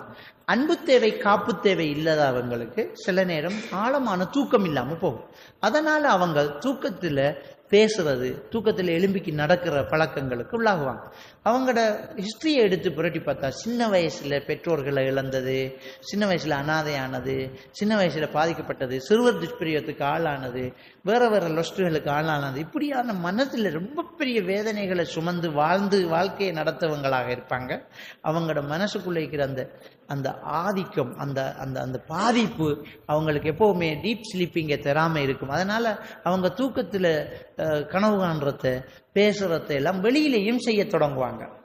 ஆழ்ந்த தூக்கம் உள்ளவங்க தான் தூக்கத்துல நடக்கிறத தூக்கத்துக்குள்ளேயே வச்சுட்டு இருப்பாங்க, வெளியில நடக்காது. அந்த கேள்வியோட சம்பந்தப்பட்ட இன்னொரு விஷயம் தான் பேகூட்டிக்கிட்டு போறது. அப்படி ஒரு பழக்கம் இருக்குது, பேகூட்டிக்கிட்டு போறது. இந்த பேகூட்டிட்டு போறது என்னண்டா, ஒரு ஆள் படுக்கார், கதவை தட்டி ஒரு ஆள் கூப்பிட்டு இவர் ஒலிம்பி கண்ணை முடிச்சு பார்த்து அவருக்கு பின்னால போய் நடந்து அப்படியே இங்கிருந்து அப்படியே நடந்துக்கிட்டு கண்டி டவுன் வரைக்கும் போறார். அவரு பின்னால போவார். அது திடீரென்று ஒரு இடத்துல வச்சு பறவையா மாறி பறந்துட்டா அவடத்தை ஏங்கி காய்ச்சல் என்ன வீட்டு கதவை தட்டி என்று பாப்பா தான் என்ற பெரியப்பா கூட்டிக்கு நடந்துக்கு இருந்தார். இவ்விடத்தை வச்சு திடீரென்று அப்படியே ஒரு பறவையா மாறி பறந்துட்டார். அவர் வாக்குமூலம் கொடுக்க, காய்ச்சல், பயங்கர காய்ச்சல், ஆளுக்கு நோய். சிலது அப்படியே மரத்துல ஏறி மறைஞ்சு இப்படியெல்லாம் நிறைய சம்பவங்கள் நடந்தது. அப்ப அத மக்கள் ஊர்ல என்ன சொல்லுவாங்கன்னா, கிராமங்கள் எல்லாம் இது நடக்கும். அவனை பேகூட்டிக்கிட்டு போனேன், அவரை பேகூட்டிக்கிட்டு போனேன் அப்படின்னு என்ன செய்யறான் சொல்றாங்க. உண்மையா இது என்ன நடந்துச்சு அப்படின்னு சொன்னால், ஆழ்ந்த தூக்கம் இல்லாத நிலையில் கனவு காண்பதை விழிப்பு நிலை தூக்கம் சொல்றது. கண்ணு மூடித்தான் இருக்கும், ஆனா கனவு வெளியில செஞ்சுக்கிட்டு இருப்பேன். உதாரணத்துக்கு என்னண்டா, இப்போ நாளைக்கு காலையில் நம்ம கொழும்புக்கு போகிறோம், இல்லாட்டி ஸ்கூலில் ஒரு ட்ரிப் கொண்டு போகிறோன்னு பேசிப்பட்டா அந்த சந்தோஷத்தில் சரியான தூக்கம் இல்லாமல் அவங்க என்ன முடிகிற மாதிரியும், பஸ்ஸில் போகிற மாதிரியும், ஜூ பார்க்குற மாதிரியும், நுரலியா போகிற மாதிரியும், ட்ரிப் போகிற மாதிரியும் இவருக்கு ஒரே அந்த எண்ணங்கள் வந்துட்டு அப்படியே இருப்பார். இருக்கிற நேரம் கனவுல இவர் பேசி வச்ச கூட்டாளி கூப்பிட வந்து கதவை தட்டுறாரு. அல்லாஹ் தாலா தூக்கத்தை சொல்லும் போது சூரத்துல் கஹ்ஃப் 12வது வசனம் நினைக்கிறேன். அல்லாஹ் தாலா என்ன சொன்னா, தூக்கத்தை பற்றி சொல்லும் போது சூரத்துல் கஹ்ஃபில் அந்த குகைவாசிகள் தூங்குற விஷயத்தை சொல்லும் போது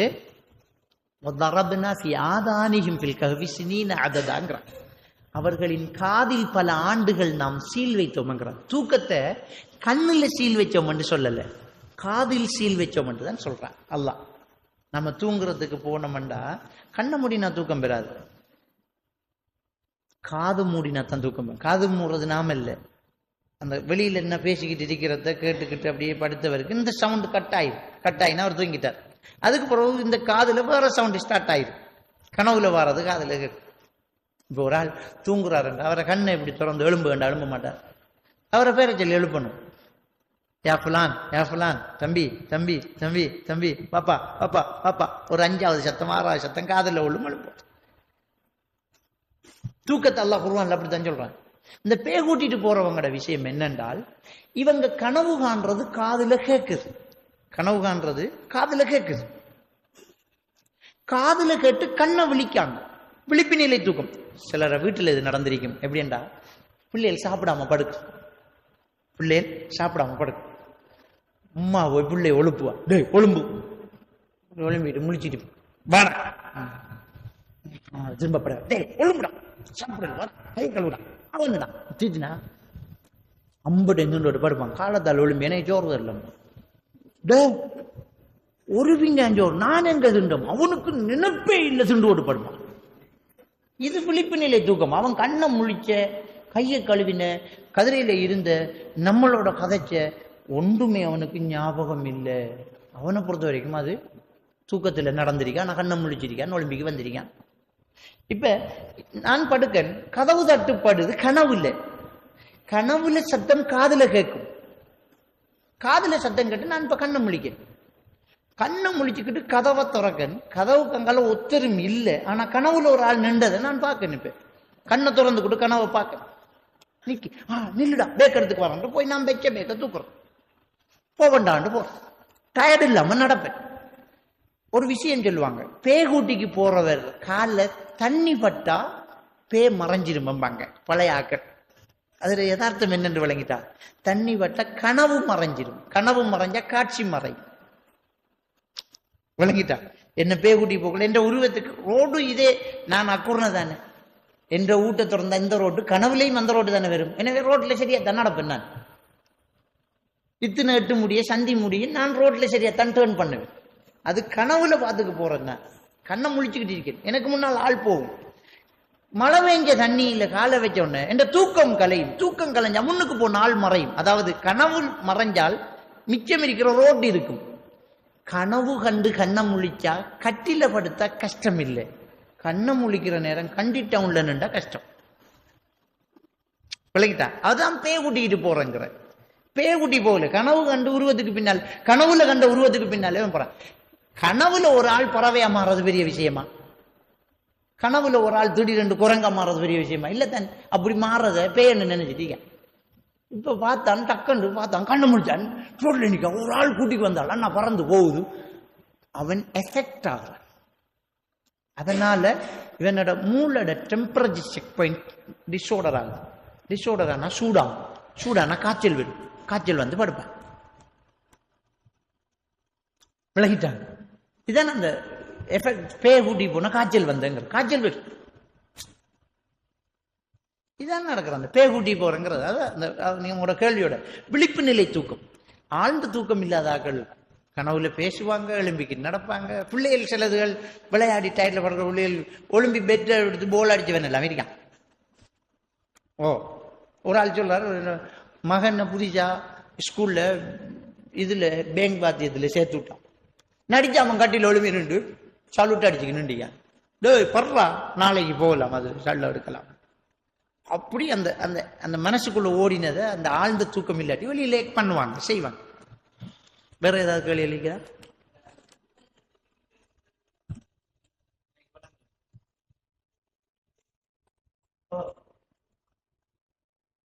அதுவும் அப்படி இருக்கலாம்.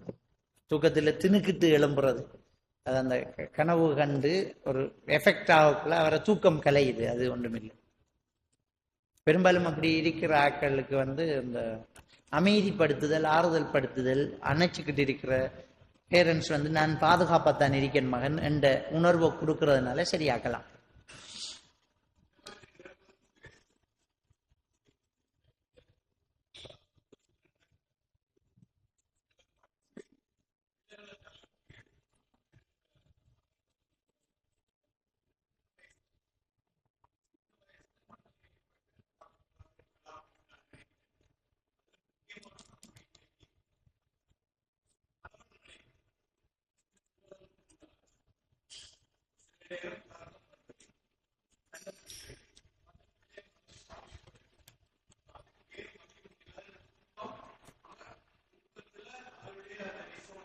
கண்டிப்பா கண்டிப்பா நீங்க சொல்ற உண்மை.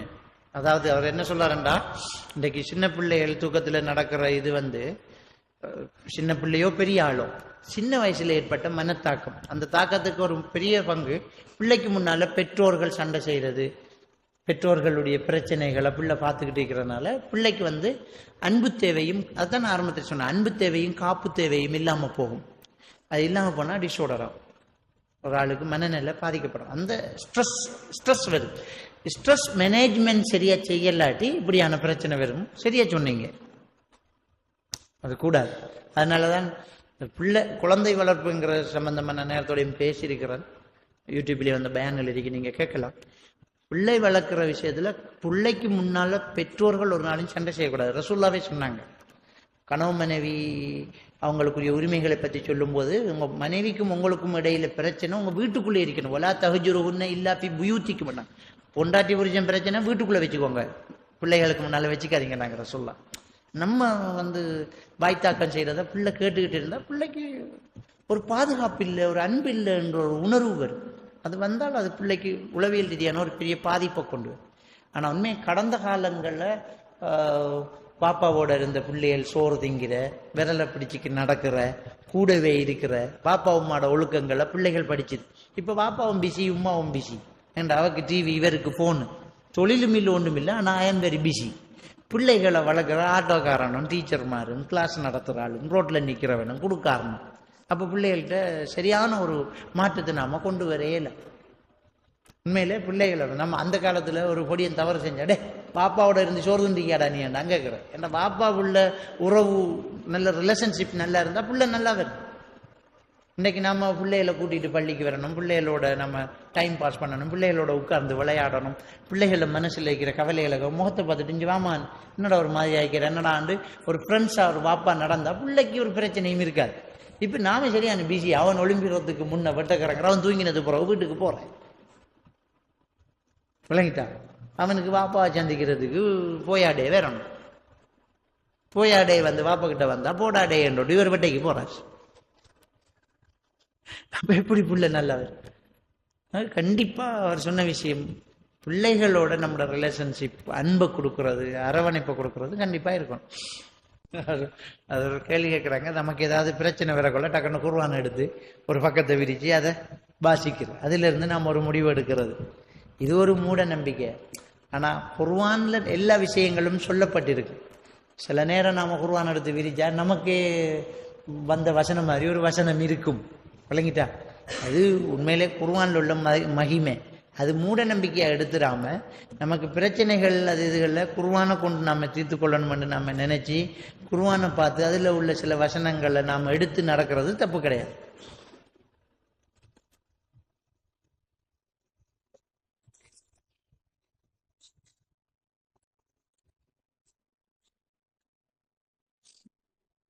அது அவர் என்னன்ற குர்ஆன்ல ஒரு வசனம், ஜின்னினங்கள் வானத்துல ஒத்து கேட்டுச்சு, பிறகு ஒத்து கேட்க இயலாம போச்சுண்டு 72வது அத்தியாயம் சூரத்துல் ஜின்னில் அல்லாஹ் தஆலா சொல்லி காட்டுறான். சொல்லும் போது என்ன செய்யறான்னா, நாம் எறிகற்களாக இந்த நட்சத்திரங்களை எறிகிறோம். அப்ப அல்லாஹ் தஆலா சூரத்து ஜின்னில் சொல்றான், நாங்கள் ஒத்துக்கமாக போனோம், இப்ப வஜத்னா நாங்கள் அந்த வானத்தில் எரிகற்களை நாங்கள் பெற்றுக்கொள்றோம் அந்த ஜின் சொல்லுது. அதுக்கும் நான் சொன்னதுக்கும் முரண் கிடையாது. ரசூலுல்லாஹ் அதுக்கு தான் சொன்னாங்க. முன்பொரு காலத்தில் கேட்டுட்டு இருந்துச்சு, இப்ப எரிகற்கள் விழுது, அதுல எரி விழுகிறதுக்கு முன்ன சொன்ன தகவல் உலகத்துக்கு வரும்னு சொன்னாங்க. அதுல முரண் இல்லை.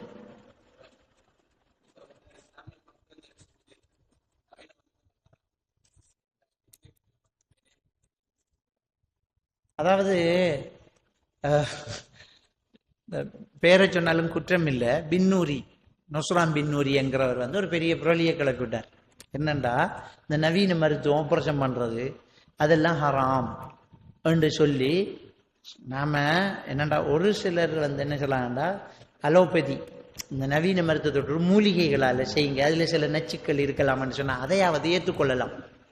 இவர் என்ன சொல்றாரு என்றால், நவீன மருத்துவம் எல்லாம் ஹராமன்ட்டு என்ன புள்ள பக்கிறதுக்கு ஹாஸ்பிட்டலுக்கு போப்படான்னு போட்டு கடைசியில் என்னண்டா அவரை புள்ள களவுல கொண்டு ஹாஸ்பிட்டலில் அம்பெத்து அதுக்குரிய எவிடன்ஸ் எல்லாம் வெளியாயிட்டு. சரி, இவர் என்ன சொல்லலாம்டா, இன்னைக்கிட்ட அவரை துண்டு மீறிக்கி அவர்கிட்ட போன துண்டுகள் இன்னைக்கிட்ட ஆக்கள் தந்தரிக்கி கடல் மண் ஆத்து மண் காலாடி மண் அவர் எடுத்துக்கு வரைச்சன சாமான்கள், ஆத்து தண்ணி, குளத்து தண்ணி, ஊத்து தண்ணி, கடல் தண்ணி, சம்சம் தண்ணி, ஹவுல் தண்ணி அவர் எடுத்துக்கிறது என்ன தண்ணிகள், ஈச்சம்பழம், அஜுவா ஈச்சம்பழம், கருஞ்சீரகம், ஜெய்துன் எண்ணெய், இதுகள் விளங்கிட்டா. நான் கேட்கறேன், சரி ஜெய்துன் எண்ணெய், ஈச்சம்பழம் அதெல்லாம் முடு, அதென்ன கடல் மண், ஆத்து மண், குளத்து மண், ஊத்து தண்ணி, ஆத்து தண்ணி, சேத்து தண்ணி, கடல் தண்ணி, ஹவுல் தண்ணி, உளுச்செஞ்ச ஹவுல் தண்ணி, இதுகள நீ என்னடாப்பா செய்றாய்? தகடு கொடுத்திருக்கார், தகடு கொடுத்திருக்கார், நூல் கட்டிருக்கார், இதெல்லாம் இஸ்லாம் தடுத்த விஷயங்கள். அவர் நோயை பிரிச்சு போட்டு கையை வச்சு பார்த்து போட்டு ஓதி பார்த்து போட்டு இது ரூஹானியத்து பிரச்சனைங்க. எங்கடா இருக்கு இந்த ரூஹானியத்து பிரச்சனை? ரூஹானியத்து பிரச்சனை, ரூஹானியத்து பிரச்சனை சொல்லி இந்த பேய் நோய் என்று பிரிக்கிற மாதிரி இது ரூஹானியத்து பிரச்சனை சொல்லி அதுக்கு சும்மா இல்லை, அந்த லிஸ்ட்டுக்கு விலை 20,000 ரூபா 30,000 ரூபா மனுஷன்ட்ட காசை பிடுங்கி ஏமாத்தி ப்ராடு பண்ணிக்கிட்டு இருக்கிறத நாங்கள் பார்க்கல. அதில் என்னன்னா, உங்களோட பிரச்சனைக்கு ஒரு மாடாரத்துக்கு கொடுக்கணும், ஒரு மாடாரத்துக்கு கொடுக்கணும், அது பாதிக்கப்பட்ட ஒரு ஏரியாவுக்கு நாங்கள் கொடுப்போம், நீங்கள் காசை தந்தால் நாங்கள் மாடாரத்துக்கு கொடுப்போம். நடக்கும், அது மாடாரத்துக்கு கொடுக்குறவர் மார்க்கத்தை இப்படி புரட்டி போட்டு இப்ப ஊரெல்லாம் அவர் போய் ஜும்மா கொடுத்து அல்லாஹ் எங்கும் உள்ளான், உருவமற்ற இறைவன் என்கிற ஒரு வழிகட்ட கொள்கையை பரப்பிக்கிட்டு அல்லாஹ் எல்லா இடத்தையும் இருக்கான், அரசியல இருக்கான் என்று செல்லையில்தான், அல்லாஹ் எங்கும் இருக்கானாம் என்று இடத்தை பிடிக்கிறது, இந்த மருத்துவத்தை செய்யறது, இப்படி விஷயம். அதை தடை பண்ணி, அதுக்கு எதிராக தடை பண்ணி, இது போலி வைத்தியம், லைசன்ஸ் இல்லாத வைத்தியம் என்று 6 நாளையில் டாக்டர் கோர்ஸ் அதுக்குள்ள, அது வேற. இந்த ரூஹானியத்து நோயை 6 இந்த பிரச்சனையை கண்டுபிடிச்சி மருத்துவம் செய்கிற வழிமுறை 6 நாளையில் படிச்சு கொடுக்காரு. இப்படி ஏன் நான் அதை பேரை சொல்லி அவரை பேசுறேன்னா, சமுதாயத்தை வழிகெடுக்கிறதால அதை நாம அடையாளப்படணும், தெரிஞ்சு கொள்ளணும் என்கிறதுனால தான் நான் சொல்றேன். இதெல்லாம் புராடு, ஏமாத்துங்கிறத நாம் என்ன செய்யணும், தெளிவா புரிஞ்சுக்கணும். கண்ணூறு ரசூலுல்லாஹ் சொன்னாங்க, அல் ஐனு ஹக்குன், கண் திருஷ்டி உண்மை அப்படிங்கிறாங்க. சரியா? அதுக்கு ரசூலுல்லாஹ் சில துஆக்களை சொல்லி தந்தாங்க.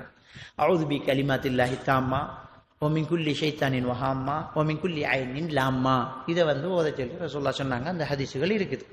அப்ப நாம கண்ணூருக்கு, அந்த கண்ணூருக்கு ஓதுவோம். எப்படி கண்ணூர் என்று கண்டுபிடிக்கிற? நமக்கு சந்தேகம் பெறுது, இது கண்ணூரா இருக்கும், அழகா புள்ள சாப்பிட்டுட்டு எவ்வளோ ஒரு ஆள் இந்த புள்ள நல்லா சாப்பிடுதுன்றார், அதோட சாப்பாடு இறங்குது இல்லை, அப்ப கண்ணூர் அரிக்கணும் வேண்டாம். கண்ணூருக்கு அவ்வளவு சக்தி இருக்குது. அது ஐனு ஹக்குன்னாங்க ரசூலுல்லாஹ், கண்ணூர் உண்மைன்னாங்க, அது சரியான ஹதீஸ்.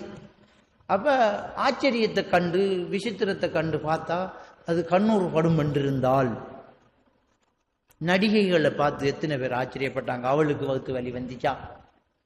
இப்ப இந்த கண்ணூரை மறுக்கக்கூடிய கூட்டம் சொல்லக்கூடிய விஷயம், நீங்க பேர் அதன பூந்தோட்டத்தை பார்த்து வான்றீங்க, பூ உதிர்ந்துச்சா என்றது. இப்ப கண்டு ஆச்சரியப்பட்டு எல்லாமே கண்ணூர் ஆகணும் என்று இஸ்லாம் சொல்லலையே. அல்லா நாடி கண்ணூர் எத்தனை பிள்ளைகள் சாப்பிடுது, எத்தனை பேரை பார்க்கணாமே, அல்லா நாடி ஒருத்தர் சொன்னது பலிச்சு அது கண்ணூர் ஆகுது. விளங்கிட்டா? இதுக்கு விஞ்ஞான விளக்கம் நிரூபிச்சுக்கிட்டு போனா, இஸ்லாத்துல உள்ள எல்லாத்தையும் நிரூபிக்க சொன்னா நம்மளால இயலாம். ஒழு செய்யறது சுத்தம் பண்ணு பெருசா மார்படிச்சுக்கிட்டு பார்த்தீங்களா எங்கட இஸ்லாம் எவ்வளவு சுத்தத்தை சொல்லுது. நாங்க ஒழு செஞ்சு எங்களோட உடல் உறுப்புகளை கழுவி தூய்மைப்படி செத்து போன செல்லெல்லாம் கழுவுறோம். அவன் கேட்பான், தண்ணி இல்லாட்டி திரும்ப புழுதி எடுத்து பூசுறதுக்கு என்ன சொல்ல போறாங்கன்னா நாம் என்ன பதில் சொல்றோம்? விளங்கிட்டா? பண்டி இறைச்சி சாப்பிடக்கூடாது இஸ்லாம் சொல்லியிருக்கு. பண்டி இறைச்சியில் ஒரு கொக்கி புழு கொண்டு இருக்கு. அது எத்தனை பாக செல்சியஸ்ல சூடாக்கினாலும் அது சாகாது. இஸ்லாம் ஹராமாக்கிருக்கு. இப்போ அவன் சொல்ல போறான், இப்போ டெக்னாலஜி வந்திருக்குது, இறைச்சை கொண்டு வச்சு 180 பாக செல்சியஸில் நாங்கள் ஹீட் பண்ணிட்டு எடுத்தோன்னா அந்த கொக்கி புழு சாகுதுங்கிறது நிரூபிக்கப்பட்ட உண்மை. பண்டி இறைச்சி திம்பையானி விஞ்ஞானத்தை பற்றி நாம் எடுக்கல. இஸ்லாம் இதை ஹராம் பண்ணிச்சு, இதை எடுக்கும். இது ஹலால். கபுரு வேதனை உண்டு, நிரூபிக்கலாமா? கபுரு வேதனை உண்டு, நிரூபிக்கலாம். தோண்டி பார்த்தா எலும்பு தான் நடப்பா இருக்கு. எங்க வேதனை நடந்த திரும்ப அதே இடத்துல மையத்தை அடக்குறோமே நாம, நிரூபிக்க இயலாது. இஸ்லாம் சொன்னது அப்படியே நம்பிக்கிட்டு இருக்கும். எதை நிரூபிக்கணும்னா இது ஹதீஸ் சஹி, ஓகே, இது குர்ஆன் சரி. கண்ணூர் ஹக்குங்கிறது ரசூலுல்லாஹ் சொன்ன ஹதீஸ் சஹி. நிரூபிக்கிறதுக்கு போனா நிறைய விஷயங்களை நிரூபிக்கலாம். அப்போ எப்படிங்கிறது என்ற மூளைக்கு தெரியாது. ஆனா ரசூலுல்லாஹ் கண்ணூர் உண்மைண்டாங்க, உண்மை. அதுக்கு துவா சொல்லி தந்தாங்க, துவா. விளங்கிட்டா? அதை தர்க்க ரீதியாக தாஜ்மஹால் எத்தனை பேர் பார்த்தாங்க, இடிஞ்சு விழுந்துச்சாண்டா. இதெல்லாம் ஒரு புத்திசாலித்தனமான வாதம் இல்லை. ஏனண்டா இஸ்லாத்திலையும் கண்ணூரை பற்றி சொல்லும்போது கண்டு ஆச்சரியப்பட்ட உடனே அது கண்ணூர் தான் என்று சொல்லவே இல்லை. கண்டு ஆச்சரியப்பட்டதில் கண்ணூர் இருக்கும். விளங்கிட்டா? கண்டதெல்லாம் ஆச்சரியம் பண்ணா நீங்க சொல்ற சரி வாதம் ஓகே, தாஜ்மஹால் இடிஞ்சு விழுந்திக்கணும், நடிகைகள் எல்லாம் செத்திரிக்கணும். விளங்கிட்டா? ஒண்ட கண்ணுக்கு தான் நடிகை அழகா தெரிவாள், நடிகை அசிங்கமா பார்க்கறாங்களும் அதிகமா இருக்காங்களே. அப்ப ஒண்ட கண்ணு எங்க வர்ற? சோ இது கண்ணூர் உண்மை, துவா இருக்குது, அதை நாம ஒதுக்கணும்.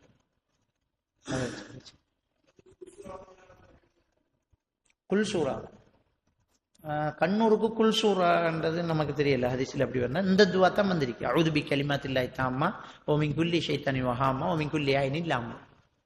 அதை ஓத சொல்லி ஹதீஸ்ல வந்திருக்குது. இன்னொன்று இருக்குது, ஆற கண் பட்டுன்னு தெரிஞ்சு அவரை உது செய்ய சொல்லி அந்த தண்ணியால குளிப்பாட்டன் பண்ண அந்த ஹதீஸ் லைவான ஹதீஸ். அப்படி ஒன்று முடிச்சுக்கோமா?